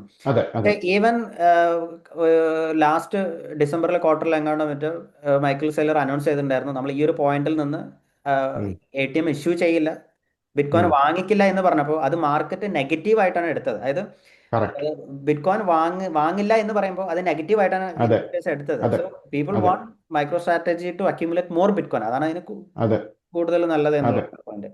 അതെ, അതൊരു മാർക്കറ്റിംഗ് മിസ്റ്റേക്ക് ആയിരുന്നു എന്നേ ഞാനിപ്പം പറയുള്ളൂ. അന്നത്തെ ആ ഫോർവേഡ് ഗൈഡൻസ് അതിന്റെ ആവശ്യം ഉണ്ടായിരുന്നില്ല. മൈക്കിൾ സെയിലർ പറഞ്ഞിട്ടുള്ള പോലെ he's never going to sell bitcoin, he wants to accumulate as much bitcoin as possible. അപ്പോൾ 1 million അല്ലെങ്കിൽ more than 3-4% of the whole bitcoin supply MicroStrategy hold ചെയ്യണമെന്നാണ് പുള്ളിയുടെ അംബിഷൻ. അതിന് ഈ പറയുന്ന ATM അല്ല ആക്ച്വലി മൈക്രോ സ്ട്രാറ്റജി പ്രൈസിനെ affect ചെയ്യുന്നത്. അത് എംപിരിക്കലി പ്രൂവൺ ആണ്. ഡ്രിയാൻ മോറിസും ട്രൂ നോർത്ത് എപ്പിസോഡ് 2-3 പ്രാവശ്യം അവർ കവർ ചെയ്തിട്ടുണ്ട്. ആക്ച്വൽ ബിറ്റ്കോയിൻ സെന്റിമെന്റ്സും ബിറ്റ്കോയിൻ ഡ്രിവൺ വോളറ്റാലിറ്റിയാണ് MSTR പ്രൈസിനെ ഡ്രൈവ് ചെയ്യുന്നത്. ഇപ്പോഴും ATMനെ ആൾക്കാർ കുറ്റം പറഞ്ഞെങ്കിലും. സോ ഒന്നാമത്തെ കാര്യം എന്ന് പറയുന്നത് ഒരുപാട് അറിയാത്ത കാര്യങ്ങളാണ് കൂടുതൽ നമ്മൾ ട്വിറ്ററിലും ഒക്കെ, ഇത് വേണ്ടാത്ത അതെ കാര്യങ്ങളാണ് കൂടുതൽ ഡിസ്കസ് ചെയ്യുന്നത്. അതാണ് കൂടുതൽ അതെ അതെ പാനിക് ക്രിയേറ്റ് ചെയ്യുന്നത്. സോ അപ്പൊ ആളുകൾ പറയാറുണ്ട് MSTR ലിക്വിഡേറ്റ് ആയി പോകും, അങ്ങനെയുള്ള ഒരുപാട് അതെ അതെ അതായത് അതെ മൈക്കിൾ സെയ്ലറിന് ബിറ്റ്കോയിൻ സെല്ല് ചെയ്യേണ്ടി വരും, ബിക്കോസ് അയാൾ വാങ്ങിയ വിലയെക്കാളും താഴെ പോയി ബിറ്റ്കോയിന്റെ വില, അതുകൊണ്ട് മൈക്കിൾ സെയ്ലർ ലിക്വിഡേറ്റ് ആയി പോകും. അതെ. അപ്പോ അവരുടെ ധാരണ എന്താണെന്ന് വെച്ചാൽ നമ്മൾ ബൈനാൻസിലെല്ലാം പോയിട്ട് മാർജിൻ ബൈ ചെയ്യുന്നത് അതെ അതെ പോലെയാണ് അതെ അതെ മൈക്രോ സ്ട്രാറ്റജി. ആവശ്യമില്ലാത്ത കാര്യങ്ങളെ കുറിച്ചിട്ട് ആളുകളാണ് കൂടുതൽ ഡിസ്കസ് ചെയ്ത് തല വേദനിപ്പിക്കുന്നത് എന്നുള്ളതാണ് പറയാനുള്ളത്. അതിലോട്ട് പറയുമ്പോൾ വേറൊരു കാര്യം കൂടി ഉള്ളത്, ഇപ്പൊ റീസെന്റ് ആയിട്ട് വന്നിട്ടുള്ള ഒരു കാര്യമാണ് എപ്സ്റ്റൈൻ ഐലൻഡ്. എപ്സ്റ്റൈൻ ഫയൽസിൽ ബിറ്റ്കോയിനെ കുറിച്ച് ഡിസ്കസ് ചെയ്യുന്നു. ഇനി ജെഫ്രി എപ്സ്റ്റൈൻ ആണോ ബിറ്റ്കോയിന്റെ ഫൗണ്ടർ എന്നുള്ളത്. ഇപ്പോൾ ഒരു സമയത്ത് പല ആളുകളും സതോഷി ആയിട്ട് ആളുകൾ പറയുന്നുണ്ട്. ഇപ്പൊ റീസെന്റ് കഴിഞ്ഞ വർഷം എലോൺ മസ്ക് ആണ് സതോഷി നാക്കമോട്ടോ എന്നുള്ളായിരുന്നു പറയുന്നുണ്ടായിരുന്നത്. അപ്പൊ ഇതിനെ കുറിച്ച് എന്താണ് അഭിപ്രായം? അതിനെക്കുറിച്ച് ഞാൻ പറയാം. There is a snowflake's chance in hell that Jeffrey Epstein is a Satoshi. അതെ അത് ഒരിക്കലും ഞാൻ വിശ്വസിക്കുന്നില്ല. രണ്ടാമത്തെ കാര്യം എന്ന് പറഞ്ഞു കഴിഞ്ഞാൽ ബിറ്റ്കോയിൻ ഒരു സുപ്രഭാതത്തിൽ ആരെങ്കിലും ഒരാൾ തീരുമാനിച്ചിട്ട് ഉണ്ടാക്കിയ ഒരു പ്രോട്ടോകോൾ അല്ല. Bitcoin has A long evolutionary history. Okay, ഇപ്പൊ ഇന്റർനെറ്റിന്റെ ഹിസ്റ്ററി എന്ന് പറയുകയാണെങ്കിൽ തന്നെ നമുക്ക് ഇന്റർനെറ്റ് മനുഷ്യർക്ക് മുമ്പിൽ ഉപകാരപ്രദമാകാൻ തുടങ്ങിയത് 1990s കഴിഞ്ഞിട്ടാണ്. പ്രോബബ്ലി നമ്മുടെ ഇന്ത്യയുടെ കാര്യം പറയുകയാണെങ്കിൽ 2000 കഴിഞ്ഞിട്ടാണ് അതെ ശരിക്കും ഇന്റർനെറ്റ് കഫേകളിലൂടെയൊക്കെ നമ്മൾക്ക് ഉപയോഗിക്കാനായത്. പക്ഷെ ആക്ച്വലി ഇന്റർനെറ്റ് തുടങ്ങിയത് 1962-ലാണ്. ആ സമയത്ത് 64-ലോ 67-ലോ TCP/IP എന്ന് പറയുന്ന പ്രോട്ടോകോൾ കണ്ടുപിടിക്കപ്പെട്ട് അതിന്റെ പുറത്ത് വീണ്ടും പല പല പല പല ഇന്നോവേഷൻസ് നടന്ന് 80s-ലെ ഒരു ബ്രിട്ടീഷുകാരൻ WWW എന്ന് പറയുന്ന വേൾഡ് വൈഡ് വെബ് എന്ന് പറയുന്ന ഒരു സംഭവം കണ്ടുപിടിച്ച് അതാണ് ഇന്റർനെറ്റിന്റെ തുടക്കം എന്ന് വേണേൽ പറയാം. ഇതൊരു സുപ്രഭാതത്തിൽ ഒരാൾ കണ്ടുപിടിച്ച ഒരു ഇന്നോവേഷൻ അല്ല. ബിറ്റ്കോയിന്റെ കേസിലും ഈ ഇന്റർനെറ്റിന്റെ അല്ലെങ്കിൽ ഡിസ്ട്രിബ്യൂട്ടഡ് കമ്പ്യൂട്ടിംഗ് തുടങ്ങിയ കാലം തൊട്ട് തന്നെ, അതായത് 1970-കൾ തൊട്ട് തന്നെ മനുഷ്യർ ചിന്തിക്കുന്ന കാര്യമാണ് how can be create and distribute value electronically or digitally. അനലോഗിൽ നിന്ന് ഡിജിറ്റലിലേക്ക് മണി എന്നുള്ള കൺസെപ്റ്റിനെ മാറ്റുക എന്നുള്ളത്. കുറേ എക്സ്പെരിമെന്റ്സ് നടന്നു. അതിൽ ഈ പറയുന്ന ഇപ്പോൾ ഉള്ള ചില OG ബിറ്റ്കോയിനേഴ്സ് പോലും, ആഡം ബാക്ക്, നിക് സാബോ, അവരൊക്കെ early versions of digital money ഉണ്ടാക്കിയിട്ടുണ്ട്. അതിൽ ആഡം ബാക്കിന്റെ കോയിൻ ഉണ്ടായിരുന്നു, അതിന് ചില ഡ്രോബാക്സ് ഉണ്ടായിരുന്നു. നിക് സാബോ ഉണ്ടാക്കിയിട്ടുണ്ട്, അതിനും ഡ്രോബാക്സ് ഉണ്ടായിരുന്നു. ഇതിന്റെ എല്ലാം അൾട്ടിമേറ്റ് ഫൈനൽ സ്റ്റംബ്ലിംഗ് ബ്ലോക്ക് എന്തായിരുന്നു വെച്ച് കഴിഞ്ഞാൽ ഡിസ്ട്രിബ്യൂട്ടഡ് കൺസെൻസസ് പറ്റില്ലായിരുന്നു എന്നുള്ളതാണ്. ആ ഒരു സ്റ്റംബ്ലിംഗ് ബ്ലോക്കിലാണ് എല്ലാം നിന്നുപോയത്. കാരണം ആർക്കും so the final piece in that puzzle was proof of വർക്കിൽ അധിഷ്ഠിതമായ ഒരു Byzantine general problem fault tolerance കണ്ടുപിടിച്ചത് ഈ സതോഷിയുടെ ബിറ്റ്കോയിൻ വൈറ്റ് പേപ്പറിലാണ്. അത് വന്നതോടെ ആ പ്രോബ്ലം സോൾവ് ആയതോടെ digital money became possible. Okay, അതൊരു ഡിജിറ്റൽ സ്കേഴ്സിറ്റി ലാൻഡ്മാർക്ക്. എന്നുള്ളൊരു അതെ കോൺസെപ്റ്റ്. അതെ, ഡിജിറ്റൽ സ്കാർസിറ്റി എന്നുള്ളത് ആദ്യമായിട്ട് നമ്മളുടെ ഹ്യൂമാനിറ്റിയുടെ ഹിസ്റ്ററിയിൽ സംഭവിച്ചത് അപ്പോഴാണ്. മറ്റിപ്പോ മനുഷ്യൻ സീറോ കണ്ടുപിടിക്കുന്ന പോലെ ട്രാൻസ്ഫോർമേറ്റീവ് ആയിട്ടുള്ള ഒരു പിവട്ടൽ മൈൽ സ്റ്റോൺ ആണ് അത് ഈ പറയുന്ന എന്താ പറയുന്ന മൊസാദ് ഹണിപോട്ട് ഡിസൈൻ ചെയ്തിട്ട് ഒരു 2 കൊല്ലം കൊണ്ട് ഉണ്ടാക്കിയതാണെന്ന് വിശ്വസിക്കുന്നത് that's ridiculous. Okay, so many people. ഈ ബിറ്റ്കോയിൻ ആരുണ്ടാക്കി എന്നുള്ളൊരു ചോദ്യം ചോദിക്കുന്നത് ഫണ്ടമെന്റലി ഒരു അർത്ഥശൂന്യമായിട്ടുള്ള ഒരു ചോദ്യമാണെന്നുള്ളതാണ് അതിന്റെ ഒരു മെയിൻ പ്രശ്നം. അതാണ് എനിക്ക് പറയാനുള്ളത്. കാരണം നമ്മളൊരു ബൈസൈക്കിൾ നമ്മൾ കാണുന്നു. ബൈസൈക്കിൾ കാണുന്ന ഒരാൾക്ക്, അത്യാവശ്യം ബുദ്ധിയുള്ള ഒരാൾക്ക് അത് കണ്ടു കഴിഞ്ഞാൽ അത് എങ്ങനെയാണ് വർക്ക് ചെയ്യുന്നത്, അത് കണ്ടുപിടിച്ചത് ഇനിയിപ്പോൾ ആരായിക്കോട്ടെ, ഈ ലോകത്തിലെ ഏറ്റവും ദുഷ്ടനായിട്ടുള്ള മനുഷ്യനാണ് അത് കണ്ടുപിടിച്ചതെങ്കിലും ആ ബൈസൈക്കിളിൽ നിന്ന് ഒന്നും നഷ്ടപ്പെടുന്നില്ല. ബൈസൈക്കിളിന്റെ വാല്യൂ ഡസൻ ചേഞ്ച് അല്ലേ? കാരണം ബൈസൈക്കിൾ എന്നൊരു കണ്ടുപിടുത്തം നടന്നു കഴിഞ്ഞു. ഓക്കെ, അത് നമ്മളെല്ലാവരും കാണുന്നു, ഉപയോഗിക്കുന്നു, നമ്മൾ അതിന്റെ ഫലം അനുഭവിക്കുന്നു. നിങ്ങൾക്ക് വേണമെങ്കിൽ പുതിയൊരു ബൈസൈക്കിൾ ഉണ്ടാക്കാം അത് കണ്ടിട്ട്. അപ്പൊ അത് ആ ഒരു സംഭവം ഓൾറെഡി അതിന് ഇനിയിപ്പോ ആ ബൈസൈക്കിളിന്റെ ഉടമ അല്ലെങ്കിൽ ബൈസൈക്കിളിന്റെ കണ്ടുപിടിച്ച ആള് ഡൊണാൾഡ് ട്രംപോ അല്ലെങ്കിൽ ജെഫ്രി എപ്സ്റ്റീനോ അല്ലെങ്കിൽ ഏറ്റവും വലിയതായിട്ടുള്ള ആൾക്കാർ ആരെങ്കിലും ആണെന്ന് വിചാരിച്ചിട്ട് ബൈസൈക്കിൾ എന്നൊരു ഇൻവെൻഷൻ കുറഞ്ഞു പോകുന്നില്ല. അതെ, അപ്പൊ ഇതിൽ നമ്മൾ പലപ്പോഴും അതിനെ എന്താ കുറിച്ച് സംഭവിക്കുന്നതെന്ന് വെച്ച് പറഞ്ഞാല് ഈ സാധാരണക്കാരായിട്ടുള്ള ആളുകൾ വേണ്ടാത്ത കാര്യങ്ങളാണ് ചിന്തിക്കുന്നത്. ഈ സമയം ബിറ്റ്കോയിൻ്റെ ടെക്നിക്കലി ഉള്ള കാര്യങ്ങൾ ഇപ്പോൾ എങ്ങനെയാണ് ഇത് ക്രിപ്റ്റോഗ്രഫി, ബ്ലോക്ക് ചെയിൻ, ഇതൊക്കെ എങ്ങനെയാണ് വർക്ക് ചെയ്യുന്നത്, ഇതൊരു ഓപ്പൺ സോഴ്സ് പ്രോട്ടോകോൾ ആണ്, ഇതിനാരും കൺട്രോൾ ചെയ്യുന്നില്ല എന്നുള്ള കാര്യങ്ങൾ കൂടുതൽ പഠിക്കാനാണ് ശ്രമിക്കേണ്ടത് എന്നുള്ളതാണ് ഇമ്പോർട്ടൻ്റ് ആയിട്ടുള്ള ഒരു കാര്യം. പിന്നെ ഒരു എനിക്ക് കാര്യം മനസ്സിലായ കൂടെ ഒരു കാര്യം എന്ന് പറഞ്ഞാൽ ആളുകൾ പലപ്പോഴും ഈ ചിന്തിച്ച് തലപൊണ്ണാക്കുന്ന ആളുകളിലെ ഇപ്പോ എന്താ പറയാ ബിറ്റ്കോയിൻ കണ്ടുപിടിച്ചത് മൊസാദ് ആണെങ്കിൽ എന്ത് സംഭവിക്കും, അല്ലെങ്കിൽ ക്വാണ്ടം കമ്പ്യൂട്ടിംഗ് ബിറ്റ്കോയിൻ എന്ത് ചെയ്യും, ഇങ്ങനെ ചർച്ച ചെയ്യുന്ന ആളുകൾ പൊതുവെ ഒന്നിലും അങ്ങനെ ഇൻവെസ്റ്റ് ഒന്നും ചെയ്യാൻ പ്ലാൻ അല്ല ഇല്ലാത്ത ആളുകളാണ്. അവര് ലോജിക്കലി ആ, ലോജിക്കലി നമ്മൾ ചിന്തിക്കേണ്ട ഒരു കാര്യം എന്ന് പറയുന്നത് ഈ ഇത്രയും billions and millions of amount invest ചെയ്യുന്ന ആളുകൾ ഇത് ചിന്തിക്കുന്നില്ലേ എന്നുള്ളതാണ് നമ്മൾ ആദ്യം ചിന്തിക്കേണ്ടത്. ഇപ്പൊ റീസെന്റ് അതെ തന്നെ അത് ഇല്ല അത് ഹാർവാർഡ് യൂണിവേഴ്സിറ്റിയുടെ എൻഡോമെന്റ് ഫണ്ടിൽ സെക്കൻഡ് ലാർജസ്റ്റ് ഹോൾഡിംഗ് മൈക്രോസോഫ്റ്റിനെക്കാളും കൂടുതൽ ബിറ്റ്കോയിൻ ആണ്. അപ്പോൾ അവര് എത്ര അല്ല ഇതിന്റെ എമൗണ്ട് ഓഫ് ടൈം റിസർച്ച് ചെയ്തിട്ടുണ്ടാവും എന്നുള്ളതാണ് നമ്മൾ ചിന്തിക്കേണ്ടത്. അതെ ഇതിന്റെ ഫണ്ടമെന്റൽ കാരണം എന്താണെന്ന് ചോദിച്ചു കഴിഞ്ഞാൽ ഈ ബിറ്റ്കോയിൻ വാങ്ങാത്ത ആളുകളുണ്ട് ഒരുപാട് പേര്. ഓക്കെ, അവരെ സംബന്ധിച്ചോളം എന്തുകൊണ്ട് ബിറ്റ്കോയിൻ വാങ്ങിയില്ല എന്നുള്ളതിന്റെ ഒരു എക്സ്ക്യൂസ് ആണ് ഈ പറയുന്ന സാധനം. അതായത് CAA ആണ് കണ്ടുപിടിച്ചത്, അല്ലെങ്കിൽ ക്വാണ്ടം കമ്പ്യൂട്ടിംഗ് വന്ന ബിറ്റ്കോയിനിൽ ഉണ്ടാവും, അല്ലെങ്കിൽ അങ്ങനെ പല സംഭവങ്ങളൊക്കെ പറഞ്ഞിട്ട്, അതായത് അല്ലെങ്കിൽ ബ്ലോക്ക് ചെയിൻ ആണ് ഭയങ്കര സംഭവം, ആ ബിറ്റ്കോയിൻ അല്ല.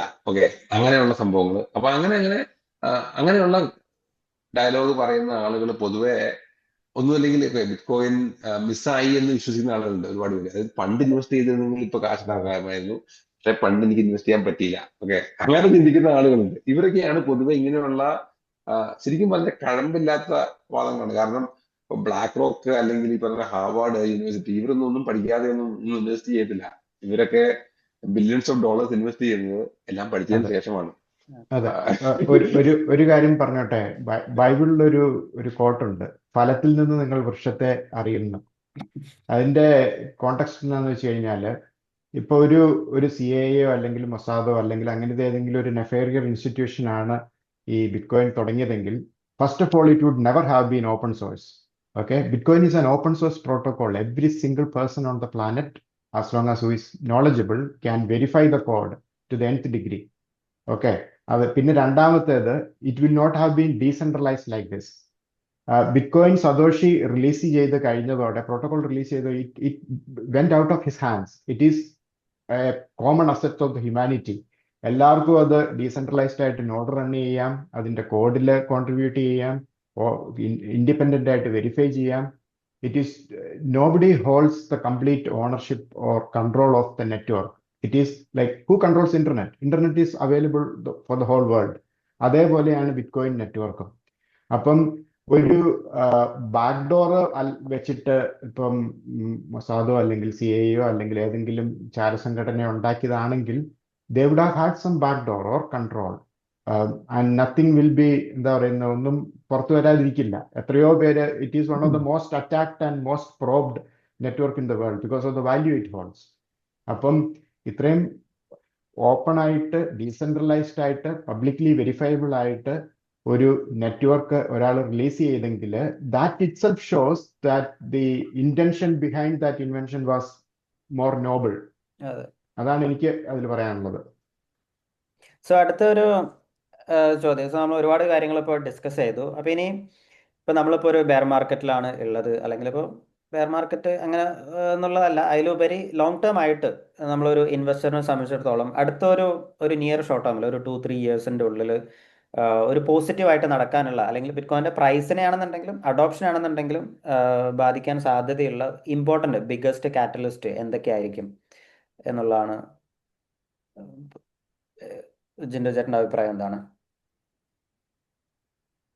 എനിക്ക് തോന്നുന്നത് അഡോപ്ഷൻ വിൽ കണ്ടിന്യൂ. ഈ ഇപ്പൊ പറയുന്ന ഒരു ബിഗ് വാട്ടർ ഷെഡ് മൊമെന്റ് ആണ് ETF ലോഞ്ച് ചെയ്തത് തന്നെ. അതിന്റെ തുടക്കമായിട്ടുള്ളൂ. ഈ കഴിഞ്ഞ 2025 ഇൻവെസ്റ്റ് ചെയ്യപ്പെട്ടതിനേക്കാൾ കൂടുതൽ തുക 2026 ഇൻവെസ്റ്റ് ചെയ്യപ്പെടും. മറ്റു രാജ്യങ്ങളിൽ ഇതിന്റെ ഫ്ലഡ് ഗേറ്റ്സ് ഓപ്പൺ ആയി വരുന്നേ ഉള്ളൂ. യൂറോപ്പിലും UK അങ്ങനെയുള്ള സ്ഥലങ്ങളിലെല്ലാം അവിടുന്നും ഇതിന്റെ ഇത് വരും. ഇറ്റ് വിൽ ബിക്കം മോർ, എന്താ പറയുന്ന, ഡിസ്ട്രിബ്യൂഷൻ കൂടും, അക്യുമുലേഷൻ കൂടും, അതുപോലെ ഇതിനെക്കുറിച്ചുള്ള അവയർനെസ് കൂടും. This is not a fad. ഇതൊരു ഗോൾഡ് പോലെ വിശ്വസനീയമായ, അല്ലെങ്കിൽ ഫണ്ടമെന്റലി സ്റ്റേബിളായ, വെരിഫൈബിൾ ആയ ഒരു സംഭവമാണ്. ഒരുപക്ഷെ ഗോൾഡിന് ഉള്ള കുറെ ന്യൂനതകൾ ഇല്ലാത്ത, അതായത് ഉദാഹരണത്തിന് ഇപ്പൊ ഒരു ഗോൾഡ് ബാർ കയ്യിലുള്ള ആൾക്കത് വിൽക്കാൻ പോകുമ്പോൾ അറിയാം ആക്ച്വൽ മാർക്കറ്റ് പ്രൈസും നമുക്ക് കൈ കിട്ടുന്ന പൈസ തമ്മിലുള്ള വ്യത്യാസം. I can guarantee you will get 20% less when you try to sell it. അതേസമയം ബിറ്റ്കോയിനെ പോലെയുള്ള ഒരു highly liquid, always tradable, 24/7 available ആയിട്ടുള്ള ഒരു അസറ്റിന്റെ വാല്യൂ ലോകം കൂടുതൽ തിരിച്ചറിയും. അതിനനുസരിച്ച് അഡോപ്ഷൻ കൂടും. And the long term growth rate will continue to remain above 30 in my opinion. എന്ന് വെച്ച് കഴിഞ്ഞാൽ 30% മുകളിൽ കൂടുകയാണെങ്കിൽ അടുത്ത 10 കൊല്ലത്തിനകം ഇത് 1 മില്യന്റെ അടുത്തെത്താം. ഓക്കെ, എന്ന് വെച്ച് കഴിഞ്ഞാൽ ഇപ്പൊ 100,000 ആണെന്ന് തന്നെ ഇരിക്കുക ഇപ്പോഴത്തെ വില. 100 to 1 million is 10 times. Okay, ഏത് വേറെ അസറ്റ് ആണ് 10 times അപ്രീസിയേഷൻ പൊട്ടൻഷ്യൽ ഉള്ളത് അടുത്ത 10 കൊല്ലത്തിനുള്ളിൽ? അത് ചിന്തിക്കുന്നവർ തീർച്ചയായിട്ടും if they like bitcoin at 10,000 they should love it at 70,000. Okay, ആ ഇമ്പോർട്ടൻ്റ് thesis will continue. നമ്മുടെ ഈ ഒരു ജിയോ പൊളിറ്റിക്കൽ സിനാരിയോ വെച്ച് നോക്കും. ഇപ്പൊ ഇന്ന് ലോകത്ത് എല്ലാവരുടെയും ഓരോ പ്രോബ്ലംസ് ആണ്. എന്താണ് അതെ, നമ്മുടെ രാജ്യത്ത് എന്താണ് പ്രോബ്ലം നടക്കുക എന്നുള്ളത് നമുക്ക് ഒരിക്കലും പ്രെഡിക്റ്റ് ചെയ്യാൻ പറ്റില്ല. അപ്പൊ അതെ, അത്തരത്തില് ജിയോഗ്രഫിക്ക് അതീതമായിട്ട് നമുക്ക് എവിടെ വേണമെന്നുണ്ടെങ്കിൽ തീർച്ചയായിട്ടും. ലിക്വിഡേറ്റ് ചെയ്യാൻ പറ്റുന്ന, നമുക്ക് സെൽഫ് കസ്റ്റഡി ചെയ്യാൻ പറ്റുന്ന ഒരു സ്റ്റോർ അതെ, ഓഫ് വാല്യൂ എന്ന് പറയുന്നതിന്റെ വാല്യൂ എന്ന് പറയുന്നത് ഓവർ ദ ടൈം അത് കൂടുതൽ ആളുകൾ മനസ്സിലാക്കും തോറും മോർ ക്യാപിറ്റൽ റിയൽ അതെ, എസ്റ്റേറ്റിൽ നിന്നും മറ്റുള്ള അസറ്റ് ക്ലാസ്സിൽ നിന്നും ഫ്ലോ ആവാനുള്ള സാധ്യത തന്നെയാണ് കൂടുതലുള്ളത്. തീർച്ചയായിട്ടും. നോബിളേട്ടനെങ്കിൽ എന്താണ് പറയാനുള്ളത്? അടുത്ത എന്തെങ്കിലും ഒരു എന്റെ അഭിപ്രായത്തില് കാറ്റലിസ്റ്റ് എന്ന് പറയുന്നത് ആക്ച്വലി മൈക്രോ സ്ട്രാറ്റജിയുടെ പ്രിഫേർഡ്സ് ആക്ച്വലി ഇപ്പൊ മാർക്കറ്റ് അത് അതിന്റെ ഒരു റിയൽ വാല്യൂ മനസ്സിലായി വരുന്നേ ഉള്ളൂ. So MicroStrategy will be able to issue tens of billions of dollars worth of credit എന്നാണ് ഞാൻ വിശ്വസിക്കുന്നത്. അതൊരു വലിയ കാറ്റലിസ്റ്റ് ആയിരിക്കും. അത് ഇതുവരെ പ്രോപ്പറായിട്ട് അത് ശരിക്കും പറഞ്ഞാൽ അത് ഒരു റണ്ണിങ് ആയിട്ട് ആയിക്കൊണ്ടിരിക്കുന്നേ ഉള്ളൂ. It will happen. BTCയുടെ പ്രൈസ് പമ്പ് ചെയ്ത് തുടങ്ങുന്ന പോയിന്റില് it will be maybe STRC will become a maybe super ഇതില് hit. ഞാൻ കാണുന്നത് എന്താണെന്ന് വെച്ച് പറഞ്ഞാൽ ഇപ്പോൾ ഓരോ സൈക്കിളിലും MicroStrategy different ways use ചെയ്തിട്ടാണ് ഫണ്ട് റേസ് ചെയ്യുന്നത്. നമ്മൾ കഴിഞ്ഞ ബുൾ മാർക്കറ്റിൽ മൈക്രോ സ്ട്രാറ്റജി അവരുടെ കയ്യിലുള്ള ക്യാഷ് കൺവേർട്ട് ചെയ്തു ആൻഡ് ദേ ബോറോഡ് മണി, അതായത് അതെ, ഇൻട്രസ്റ്റ് കൊടുത്തിട്ട് കൺവേർട്ടബിൾസ് ഇഷ്യൂ ചെയ്തിട്ട് ബിറ്റ് കോയിൻ വാങ്ങിച്ചു. ഈ ഒരു സൈക്കിളിൽ നമ്മൾ കൂടുതൽ കോമൺ സ്റ്റോക്സ് ആണ്. അപ്പൊ ഇപ്പൊ ഇൻട്രൊഡ്യൂസ് ചെയ്തിരിക്കുന്നത് ഇനി ക്രെഡിറ്റ് ആണ്. അപ്പൊ ഇതിന്റെ ഒരു ട്രൂ പൊട്ടൻഷ്യൽ മേ ബി അടുത്തൊരു ബിറ്റ് കോയിന്റെ ഒരു നെക്സ്റ്റ് ലെഗപ്പിൽ ഒരു ബുൾ റണ്ണിലായിരിക്കാനുള്ള സാധ്യതയാണ് കൂടുതൽ. നെക്സ്റ്റ് അതെ, ബുൾ റണ്ണിലാണ് STRCയുടെ റിയൽ പൊട്ടൻഷ്യൽ നമ്മൾ കാണാൻ പോകുന്നത്. കാരണം when everyone has no Bitcoin is pumping, everyone will start trusting STRC. 12%, 11%, 11%, 11.5% interest rate per annum for money. It's huge. Okay, നമ്മള് റിയൽ ബാങ്കിൽ കിടന്നു കിട്ടില്ലല്ലോ. അപ്പൊ ഇത് അതൊരു ബിഗ് ദുബായിലൊക്കെ ഉള്ള പോയിന്റ് ആളുകളെ ആണ്. സംബന്ധിച്ചിടത്തോളം, ഗൾഫിലുള്ള ആളുകളെ സംബന്ധിച്ചിടത്തോളം വലിയൊരു കാര്യമാണ്. ഇപ്പൊ ഈവൻ ടാക്സ് കഴിഞ്ഞിട്ട് തന്നെ നമുക്ക് ഓൾമോസ്റ്റ് ഒരു 8%-ന്റെ അതെ, ഡിവിഡൻഡ് ആണ് കിട്ടുന്നത്. അത് മന്ത്ലി കിട്ടുന്നുണ്ട്. ഇപ്പൊ അതെ, ദുബായിലുള്ള അതെ, ആളുകൾ ഇപ്പൊ ഇന്ത്യയില് ഇപ്പൊ പല ആളുകളും ഉണ്ട്, FD ഇടുന്ന ആളുകൾ. അതേപോലെ തന്നെ 10% ഒക്കെ റിട്ടേൺ, 8%-ഉം ഒക്കെ റിട്ടേണിന് വേണ്ടിയിട്ട് പല ഫിക്സഡ് ഇൻകത്തിന്റെ പുറകെ പോകുന്ന ആളുകൾ. പക്ഷെ ആ INR കഴിഞ്ഞ 1 ഇയർ കൊണ്ട് തന്നെ 6% ആണ് ഡ്രോപ്പ് ആയിരിക്കുന്നത്. സോ അതിലൊരു അതെ, ഗൾഫിലുള്ള ഇൻട്രസ്റ്റിംഗ് ആളുകൾക്ക് പോയിന്റ് ആണ് വളരെ ഒരു സുബൈറെ. അതെ ആ, പ്രത്യേകിച്ചും in the context of Middle East, STRCയുടെ income it is not an interest, it is a dividend, it is അതെ actually capital repayment. So it is completely ഷെറിയ കംപ്ലൈന്റ് ഇൻ അതെ മൈ അതെ ഒപ്പീനിയൻ. ഹലാലാണെന്ന് പറയാം. അതെ അതെ അതെ, അതെ. അപ്പോൾ അതാണ് അത്. അതെ, അത് ആ, നല്ല പ്രൊഡക്റ്റാണ് മിഡിൽ ഈസ്റ്റിന്. ആ, അപ്പൊ അതുകൊണ്ട് എന്റെ അഭിപ്രായത്തില് ഈ STRCയുടെ ഒരു അഡോപ്ഷൻ ആയിരിക്കും ബിറ്റ്കോയിന്റെ ഒരു ബിഗസ്റ്റ് ഇവന്റ് എന്ന് വിശ്വസിക്കുന്നത്. കാരണം trillions and trillions of dollars ആണ് ലോ റിട്ടേൺസ്, ലോ ഈൽഡിങ് അസറ്റ്സിൽ സ്റ്റക്കായി കിടക്കുന്നത്. ഉം, ഉം. 10%, 11% ഒക്കെ റിട്ടേൺസ് കിട്ടുന്ന STRC എന്നൊക്കെ പറയുന്നത് it's a big deal. So അടുത്തൊരു നമുക്കൊന്ന് കുറച്ചൊന്ന് ഫാസ്റ്റ് ആക്കാം, കാരണം നമുക്ക് ടൈം ഒന്ന് കൂടുതൽ ലെങ്തി ആവാതിരിക്കാൻ വേണ്ടിയിട്ട്. സോ അടുത്തൊരു ചോദ്യം എന്ന് പറയുന്നത് വളരെ ഇൻട്രസ്റ്റിംഗ് ആയിട്ടുള്ള ഒരു ചോദ്യമാണ്. ഇപ്പോൾ നമ്മൾ ട്രഡീഷണൽ ഫൈനാൻഷ്യൽ മേഖലയിലൊക്കെ നമുക്കിപ്പോൾ മ്യൂച്വൽ ഫണ്ട് ഉണ്ട്, ബാങ്ക് ഉണ്ട്, പല നമ്മൾ സ്റ്റോക്ക് ഓൺ ചെയ്യുന്നുണ്ട്. ഇപ്പോൾ ഇതിലെല്ലാം നമുക്കൊരു നോമിനിനെ വെക്കാൻ പറ്റും. ഇപ്പോൾ നമ്മൾ നമ്മുടെ കാലശേഷം നമ്മുടെ ആളുകൾക്ക് കിട്ടാൻ വേണ്ടിയിട്ട്. അപ്പോൾ ബിറ്റ് കോയിനിൽ ഇപ്പോൾ ഇതൊരു സെൽഫ് ഒരു ബെയറബിൾ അസറ്റ് ആയത് കാരണം കൊണ്ട് തന്നെ അപ്പോൾ ഇപ്പം ഞാനിപ്പോൾ ബിറ്റ്കോയിൻ ഹോൾഡ് ചെയ്യുന്നുണ്ടെന്നുണ്ടെങ്കിൽ ഞാനിത് വേറെ ആരോടും പറഞ്ഞില്ല എന്നുണ്ടെങ്കിൽ എൻ്റെ കാലശേഷം ഇത് വേറെ ആർക്കും കിട്ടുന്നില്ല. അപ്പോൾ ഇതിനുള്ളൊരു പോംവഴി എന്താണ് എന്നുള്ളതാണ് ഇപ്പോൾ ഒരാളുടെ ഒരു ചോദ്യം. അതിന് ഡെവലപ്ഡ് മാർക്കറ്റിൽ അതിന് ഓൾറെഡി നല്ല സൊല്യൂഷൻസ് ഉണ്ട്. ഇപ്പം especially for American swan bitcoin, അവർക്ക് ഈ പറയുന്ന പോലെ എന്താ പറയുന്നത്, ഇൻഹെറിറ്റൻസ് പ്ലാനിങ്, അതുപോലെ അതിൻ്റെ സ്പെസിഫിക് ആയിട്ടുള്ള ടൈലർ മെയ്ഡ് സൊല്യൂഷൻസ് ഉണ്ട്. പിന്നെ ആങ്കർ വാച്ച് എന്ന് പറയുന്ന ഒരു കമ്പനി ഇൻഷുറൻസ് അടക്കമുള്ള ബിറ്റ്കോയിൻ ഹോൾഡിംഗ്. ഇപ്പോൾ ഉദാഹരണത്തിന് എന്തെങ്കിലും നമ്മളുടെ കയ്യിലുള്ള മിസ്റ്റേക്ക് കൊണ്ട് പ്രൈവറ്റ് കീ ലോസ് ആവുകയോ അല്ലെങ്കിൽ ഹാക്കായി പോവുകയൊക്കെ ചെയ്താൽ പോലും they are insuring against our own stupidity in a way. അങ്ങനത്തെ പ്രൊഡക്ട്സ് ഉണ്ട്. So as the market matures, ഇപ്പൊ ഇന്ത്യ, മിഡിൽ ഈസ്റ്റ് അങ്ങനെയുള്ള സ്ഥലങ്ങളിൽ ഈ പറയുന്ന പ്രൊഡക്ട്സ് അവൈലബിൾ ആണോ എന്ന് എനിക്കറിയില്ല. But they will come. Okay, when there is a demand, those products are easily replicable in any market for the world because it's all built on top of the properties of Bitcoin as a programmable money. അപ്പൊ അത് വരും. അതിനു മുമ്പ് നമുക്ക് ചെയ്യാനുള്ള കാര്യം, ഇപ്പൊ സുബൈറിനെ പോലെ ഈ ഫീൽഡിലുള്ള ഇൻഫ്ലുവൻസേഴ്സ് എഡ്യൂക്കേറ്റ് ചെയ്യുക. The importance of self custody, how to do it properly, അതെ how to move your private key to a hardware wallet and keep it secure, and how to probably, I don't know, അതെ write it on steel plates and uh, ഇത് make it ഞാനെപ്പോഴും fireproof. അതെ ഞാനെപ്പോഴും പറയുന്ന ഒരു കാര്യം എന്ന് പറയുന്നത്, നമുക്കിപ്പോൾ ഒരു 10-50 ഒരു 100 വർഷം മുന്നേ നമുക്ക് ഗോൾഡ് നമ്മുടെ കയ്യിൽ ഹോൾഡ് ചെയ്യുന്നുണ്ടെങ്കിൽ അത് സേഫ് ആയിട്ട് വെക്കാൻ ബാങ്കോ ഒന്നുമില്ല, അല്ലെങ്കിൽ അതെ പണയം വെക്കാനുള്ള സൗകര്യങ്ങൾ ഉണ്ടായിരുന്നില്ല. ഇപ്പോൾ ഒരുപാട് ഇൻസ്റ്റിറ്റ്യൂഷൻസിനുണ്ട്, നമുക്ക് കസ്റ്റഡി ചെയ്യാനുള്ള ആളുകളുണ്ട്. ഇപ്പോൾ ഇതേപോലെ അതെ തന്നെ ഇപ്പോൾ കഴിഞ്ഞൊരു സൈക്കിളിലൊക്കെ ആണെന്നുണ്ടെങ്കിൽ ഇപ്പോൾ ബിറ്റ് കോയിൻ അഗെയിൻസ്റ്റ് ആയിട്ട് നമുക്ക് ബോറോ ചെയ്യാൻ പറ്റില്ലായിരുന്നു. ഇപ്പോൾ നമുക്ക് അതെ ഇപ്പോൾ ഗോൾഡ് പണയം വെക്കുന്നത് പോലെ ബിറ്റ് കോയിൻ പണയം വെക്കാൻ പറ്റില്ലായിരുന്നു. അപ്പോൾ ഈ ഒരു സൈക്കിളിൽ ഡീസെൻട്രലൈസ്ഡ് ആയിട്ടുള്ള പ്ലാറ്റ്ഫോമുകളുണ്ട്. ഇപ്പോൾ ഈവൻ ബാങ്കുകൾ തന്നെ ബിറ്റ് കോയിൻ അഗെയിൻസ്റ്റ് ആയിട്ട് ലെൻഡ് ചെയ്യാൻ തുടങ്ങിയിട്ടുണ്ട്. അപ്പോൾ ഇതൊക്കെ ഭാവിയിൽ അതെ കുറച്ചും കൂടി എന്താ പറയുക, റീറ്റെയിൽ ഫ്രണ്ട്ലി ആയിട്ട് വരും എന്നുള്ളതാണ് നമ്മൾ മനസ്സിലാക്കേണ്ടത്.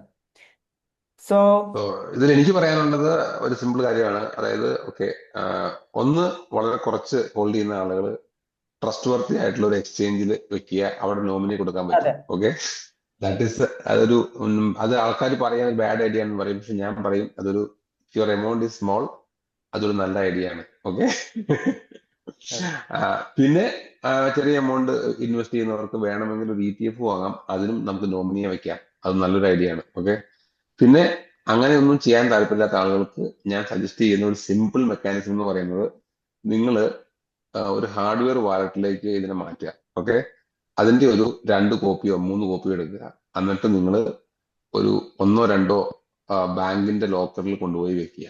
ഓക്കെ, ഇത് നിങ്ങളുടെ നോമിനിക്ക് മാത്രമേ എടുക്കാൻ പറ്റുള്ളൂ. ഓക്കെ, അപ്പോ ഇങ്ങനെ ചെയ്യുന്നതും തരക്കേടില്ലാത്ത പരിപാടിയാണ്. അപ്പോൾ ഈ 3 പരിപാടികളാണ് നമുക്ക് ചെയ്യാൻ കഴിയുക.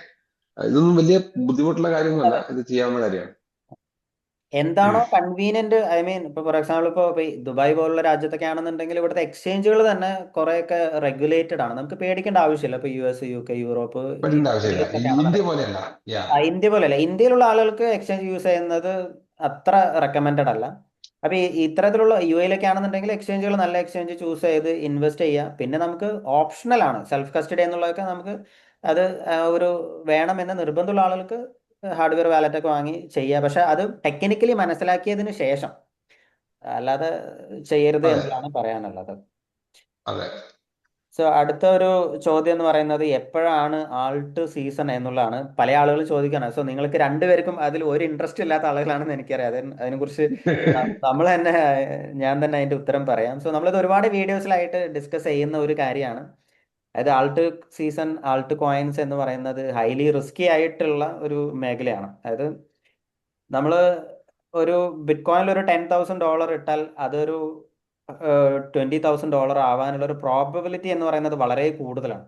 പക്ഷെ അതിന് പകരം നമ്മൾ അത് ഡൈവേഴ്സിഫൈ ചെയ്തൊരു 10-15 കുറേ ആൾട്ട് കോയിൻസിൽ ഇടുമ്പോൾ അതിൻ്റെ 1-2 ഒക്കെ ചിലപ്പോൾ കൂടും, പക്ഷെ മെജോറിറ്റി താഴോട്ട് തന്നെ ആയിരിക്കും. അറ്റ് ദി എൻഡ് നമ്മൾ അതിലൂടെ ഉണ്ടാക്കുന്ന ഒരു ക്യാഷ് എന്ന് പറയുന്നത് വളരെ ലിമിറ്റഡ് ആയിരിക്കും. അപ്പോൾ എന്താ പറയുക, ആൾ അത് മാത്രമല്ല, ഒട്ടുമിക്ക എല്ലാ ആൾട്ട് കോയിൻസും നമ്മൾ ലോങ് ടേമിൽ നോക്കുകയാണെന്നുണ്ടെങ്കിൽ ബിറ്റ് കോയിനായിട്ട് അതിൻ്റെ ഒരു ഇനീഷ്യലി ഉള്ള ഒരു സ്റ്റേജിൽ ബിറ്റ് കോയിൻ ഔട്ട് പെർഫോം ചെയ്യും. പക്ഷേ ഇവഞ്ച്വലി ലോങ് ടേമിൽ നമ്മൾ നോക്കുകയാണെന്നുണ്ടെങ്കിൽ ബിറ്റ് കോയിൻ ഔട്ട് പെർഫോം ചെയ്യുന്നില്ല എന്നുള്ളതാണ് റിയാലിറ്റി. ഇത് നമ്മൾ സ്റ്റോക്ക് മാർക്കറ്റിൽ നമ്മൾ നോക്കുകയാണെന്നുണ്ടെങ്കിൽ പെന്നി സ്റ്റോക്കിൽ പെട്ടെന്ന് പൈസ ഉണ്ടാക്കുക, വേണ്ടി പോകുന്ന ഒരു അതെ. മെന്റാലിറ്റിയാണ്.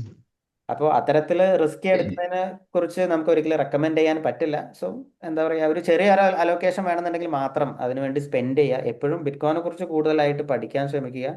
ലോങ് ടേം ആയിട്ട് നമ്മുടെ ഒരു മെയിൻ ആയിട്ടുള്ള ഒരു അലോക്കേഷൻ ബിറ്റ്കോയിനിൽ കൊടുക്കാൻ ശ്രമിക്കുക എന്നുള്ളതാണ് എപ്പോഴും പറയാനുള്ള ഒരു അഡ്വൈസ് എന്ന് പറയുന്നത്. ഞാൻ ആൾട്ട് കോയിനിൽ അങ്ങനെ വിശ്വസിക്കുന്നില്ല എന്ന് പറയാൻ പറ്റില്ല. ഞാൻ വളരെ സ്ട്രോങ് ആയിട്ട് വിശ്വസിക്കുന്ന ഒരു ആൾട്ട് കോയിൻ ആണ് ടെതർ USDT. ആ ഓക്കെ.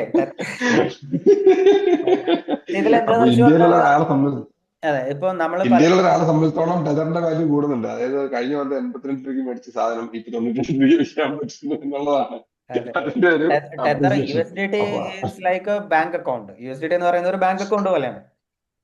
പക്ഷെ ഇന്ത്യക്കാരെ സംബന്ധിച്ചോളം അത് ഇൻവെസ്റ്റ്മെന്റ് ആണെന്ന് വിചാരിക്കണം. അതെ കാരണം അതെ, ഇൻവെസ്റ്റ്മെന്റ്. INR-ലുള്ള ആള് അത് അതെ അപ്പൊ അങ്ങനെ നോക്കുമ്പോ അതൊരു മോശം ഇൻവെസ്റ്റ്മെന്റ് അല്ല എന്നുള്ളതാണ് എനിക്ക് പറയാനുള്ളത്. സോ ഫൈനലി ഉള്ളൊരു ചോദ്യം എന്ന് പറയുന്നത്, ഇപ്പൊ പല ആളുകളും ഇപ്പോഴും ചോദിക്കുന്ന, എല്ലാ സൈക്കിളിലും ചോദിക്കുന്ന ഒരു കാര്യം തന്നെയാണ്, ഏത് പ്ലാറ്റ്ഫോമിലൂടെ നമുക്ക് ബിറ്റ്കോയിൻ വാങ്ങാം എന്നുള്ളത്. അപ്പൊ ഇതിനുള്ള ഉത്തരവും ഞാൻ തന്നെ, ഇപ്പൊ എന്റെ പോയിന്റ് ഓഫ് വ്യൂവിൽ, ഇപ്പൊ ഞാനിപ്പോ ദുബായിലുള്ളത്, ഇപ്പൊ ഇന്ത്യൻ മാർക്കറ്റും ദുബായ് എനിക്ക് കൂടുതൽ അറിയാം. അപ്പൊ നിങ്ങൾ ഇന്ത്യയിലാണ് എന്നുണ്ടെന്നുണ്ടെങ്കിൽ എന്താ പറയാ, എക്സ്ചേഞ്ചുകൾ ഉപയോഗിക്കാം. പക്ഷെ ഇന്ത്യയിലുള്ള എക്സ്ചേഞ്ചുകൾ ഉപയോഗിക്കുന്നതിന് ഒരുപാട് പ്രോബ്ലംസ് ഉണ്ട്. പ്രോബ്ലംസ് എന്ന് പറയുമ്പോൾ, ഒന്നാമത്തെ പ്രോബ്ലം എന്ന് പറയുന്നത് നല്ല ഒരുപാട് ടാക്സ് കൊടുക്കേണ്ടതായിട്ട് വരും. രണ്ടാമത്തെ പ്രോബ്ലം എന്ന് പറയുന്നത്, നമ്മൾ വാങ്ങിക്കുന്ന ബിറ്റ്കോയിൻ നമുക്ക് സെൽഫ് കസ്റ്റഡി ചെയ്യാനുള്ള ഒരു സൗകര്യം ഇന്ത്യയിലുള്ള എക്സ്ചേഞ്ചുകൾ കൊടുക്കുന്നില്ല. അത് മാത്രമല്ല, ഇന്ത്യയിൽ അൺറെഗുലേറ്റഡ് ആയത് കാരണം കൊണ്ട് തന്നെ ഇപ്പോൾ ഭാവിയിൽ ഈ എക്സ്ചേഞ്ചുകൾക്ക് എന്തെങ്കിലും പറ്റുകയാണ് എന്നുണ്ടെങ്കിൽ നമുക്ക് നമ്മുടെ ബിറ്റ്കോയിൻ പോകാനുള്ള സാധ്യതയുണ്ട്. ഇപ്പോൾ വസീറക്സ് പോലുള്ള എക്സ്ചേഞ്ച്, ഒരുപാട് നമുക്ക് എക്സാമ്പിൾസ് ഉണ്ട്. അപ്പോൾ ഇത്തരത്തിലുള്ള തലവേദനകൾ ഒഴിവാക്കണം എന്നുണ്ടെങ്കിൽ സെൽഫ് കസ്റ്റഡി അലോ ചെയ്യുന്ന ഏതെങ്കിലും എക്സ്ചേഞ്ചുകളിലൂടെ ബിറ്റ്കോയിൻ വാങ്ങുക. ബിറ്റ്കോയിൻ വാങ്ങാൻ ഒരു റെസ്ട്രിക്ഷനും ഇല്ല. ബിറ്റ്കോയിൻ വാങ്ങുന്നത് ഒരു ഇല്ലീഗൽ ആയിട്ടുള്ള ഒരു കാര്യമല്ല. അപ്പോൾ ബിറ്റ്കോയിൻ വാങ്ങുക, പറ്റുമെങ്കിൽ അത് സെൽഫ് കസ്റ്റഡി ചെയ്യാൻ, നമ്മളൊരു ഹാർഡ്വെയർ വാലറ്റ് ഒക്കെ വാങ്ങി സെൽഫ് കസ്റ്റഡി ചെയ്യാൻ ശ്രമിക്കുക എന്നുള്ളതാണ് ഇന്ത്യയിലുള്ള ആളുകളോട് പറയാനുള്ളത്. ഇനി UAE-ലാണ് എന്നുണ്ടെങ്കിൽ, ദുബായിലാണെന്നുണ്ടെങ്കിൽ ഇപ്പോൾ കംപ്ലീറ്റ്ലി ഇവിടെ ബിറ്റ്കോയിൻ റെഗുലേറ്റഡ് ആണ്. ഇപ്പോൾ VARA virtual assets regulatory authority regulated ആയിട്ടുള്ള ഒരുപാട് എക്സ്ചേഞ്ചുകളുണ്ട്. ഞാൻ പേഴ്സണലി യൂസ് ചെയ്യുന്നത് OKX എന്നുള്ളൊരു എക്സ്ചേഞ്ച് ആണ്. നമുക്ക് ഈസി ആയിട്ട് ഫണ്ട് ഡെപ്പോസിറ്റ് ചെയ്യാനും വിഡ്രോ ചെയ്യാനും ഒക്കെ പറ്റുന്ന ഒരു എക്സ്ചേഞ്ച് ആണ്. അതേപോലെ തന്നെ ബൈനാൻസ് ഉണ്ട്. ബൈനാൻസും UAE റെഗുലേറ്റഡ് ആണ്. അതേപോലെ തന്നെ ഇനി അതല്ല, നിങ്ങൾക്ക് ക്രിപ്റ്റോ എക്സ്ചേഞ്ചുകളെ കംപ്ലീറ്റ് ഒഴിവാക്കണം, നിങ്ങൾക്ക് ഒരു നോമിനിനെയൊക്കെ വെച്ച് നിങ്ങൾക്ക് ബിറ്റ്കോയിൻ ETF-ൽ കുറച്ചും കൂടി റെഗുലേറ്റഡ് ആയിട്ടുള്ള വഴികളിലൂടെ ഇൻവെസ്റ്റ് ചെയ്യണം. US-ലുള്ള ബിറ്റ്കോയിൻ ബ്ലാക്ക് റോക്ക് IBIT-ൽ ഇൻവെസ്റ്റ് ചെയ്യണമെന്നുണ്ടെങ്കിൽ സർവ പോലുള്ള റെഗുലേറ്റഡ് ആയിട്ടുള്ള സ്റ്റോക്ക് ബ്രോക്കേഴ്സ് ത്രൂ നമുക്ക് ഇൻവെസ്റ്റ് ചെയ്യാൻ സാധിക്കും. അപ്പോൾ ഇതാണ് ഇന്ത്യയിലുള്ള, അതേപോലെ തന്നെ UAE-ലുള്ള കാര്യങ്ങൾ. ഇനിയിപ്പോൾ UK-ലുള്ള കാര്യങ്ങളാണെന്നുണ്ടെങ്കിൽ ഇപ്പോൾ ജിൻഡു ചേട്ടന് അഡ്വൈസ് ചെയ്യാൻ സാധിക്കും. UK-ൽ I would recommend Coin Corner. They are a Bitcoin only exchange. Okay, I would only trust Bitcoin only exchange. ഇപ്പം US-ലാണെങ്കിൽ ഇഷ്ടംപോലെ ഓപ്ഷൻസ് ഉണ്ട്. spoil for choices, probably in Australia also. എനിക്ക് കോയിൻ ബേസ് ഒക്കെ പോലെയുള്ള ഷിറ്റ് കോയിൻ കാസിനോകളിൽ വിശ്വാസമില്ല. കാരണം എനിക്ക് അതിനെക്കുറിച്ച് പറയാൻ അറിയത്തുള്ളൂ. ഓക്കെ. സോ എന്തായാലും നമ്മൾ ഒരുപാട് കാര്യങ്ങൾ ഡിസ്കസ് ചെയ്തു. സോ നമുക്കിത് വൈൻഡപ്പ് ചെയ്യാനുള്ള ഒരു ടൈമിലോട്ട് എത്തിയിരിക്കുകയാണ്. സോ എന്തായാലും ഈ ഒരു വീഡിയോ എല്ലാവർക്കും ഹെൽപ്ഫുൾ ആയി എന്ന് വിശ്വസിക്കുന്നു. ഫസ്റ്റ് ഓഫ് ഓൾ നോബിളേട്ടനും ജിൻഡോ ചേട്ടനും ഒരുപാട് താങ്ക്സ് ഈ ഒരു വീഡിയോയിൽ ജോയിൻ ചെയ്തതിന്. സോ അതേപോലെ തന്നെ ഓഡിയൻസിനോട് പറയാനുള്ള ഒരു കാര്യം എന്ന് പറയുന്നത്, ഇതേപോലുള്ള നിങ്ങളുടെ ഡൗട്ട് കാര്യങ്ങൾ ഈ ഒരു വീഡിയോൻ്റെ കമൻറ്റ് സെക്ഷനിൽ അറിയിക്കുക. നിങ്ങൾ എത്രത്തോളം ഇൻട്രസ്റ്റിംഗ് ആയിട്ടുള്ള ഡൗട്ട് കാര്യങ്ങൾ ചോദിക്കുന്നു, അത്രത്തോളം നമുക്കിത് വീണ്ടും പുതിയൊരു വീഡിയോ ചെയ്യാനുള്ള ഒരു മോട്ടിവേഷൻ ആയിരിക്കും. അപ്പോൾ എന്തായാലും അടുത്തൊരു വീഡിയോ ആയിട്ട് കാണുന്നതായിരിക്കും. എല്ലാവർക്കും ബൈ ബൈ.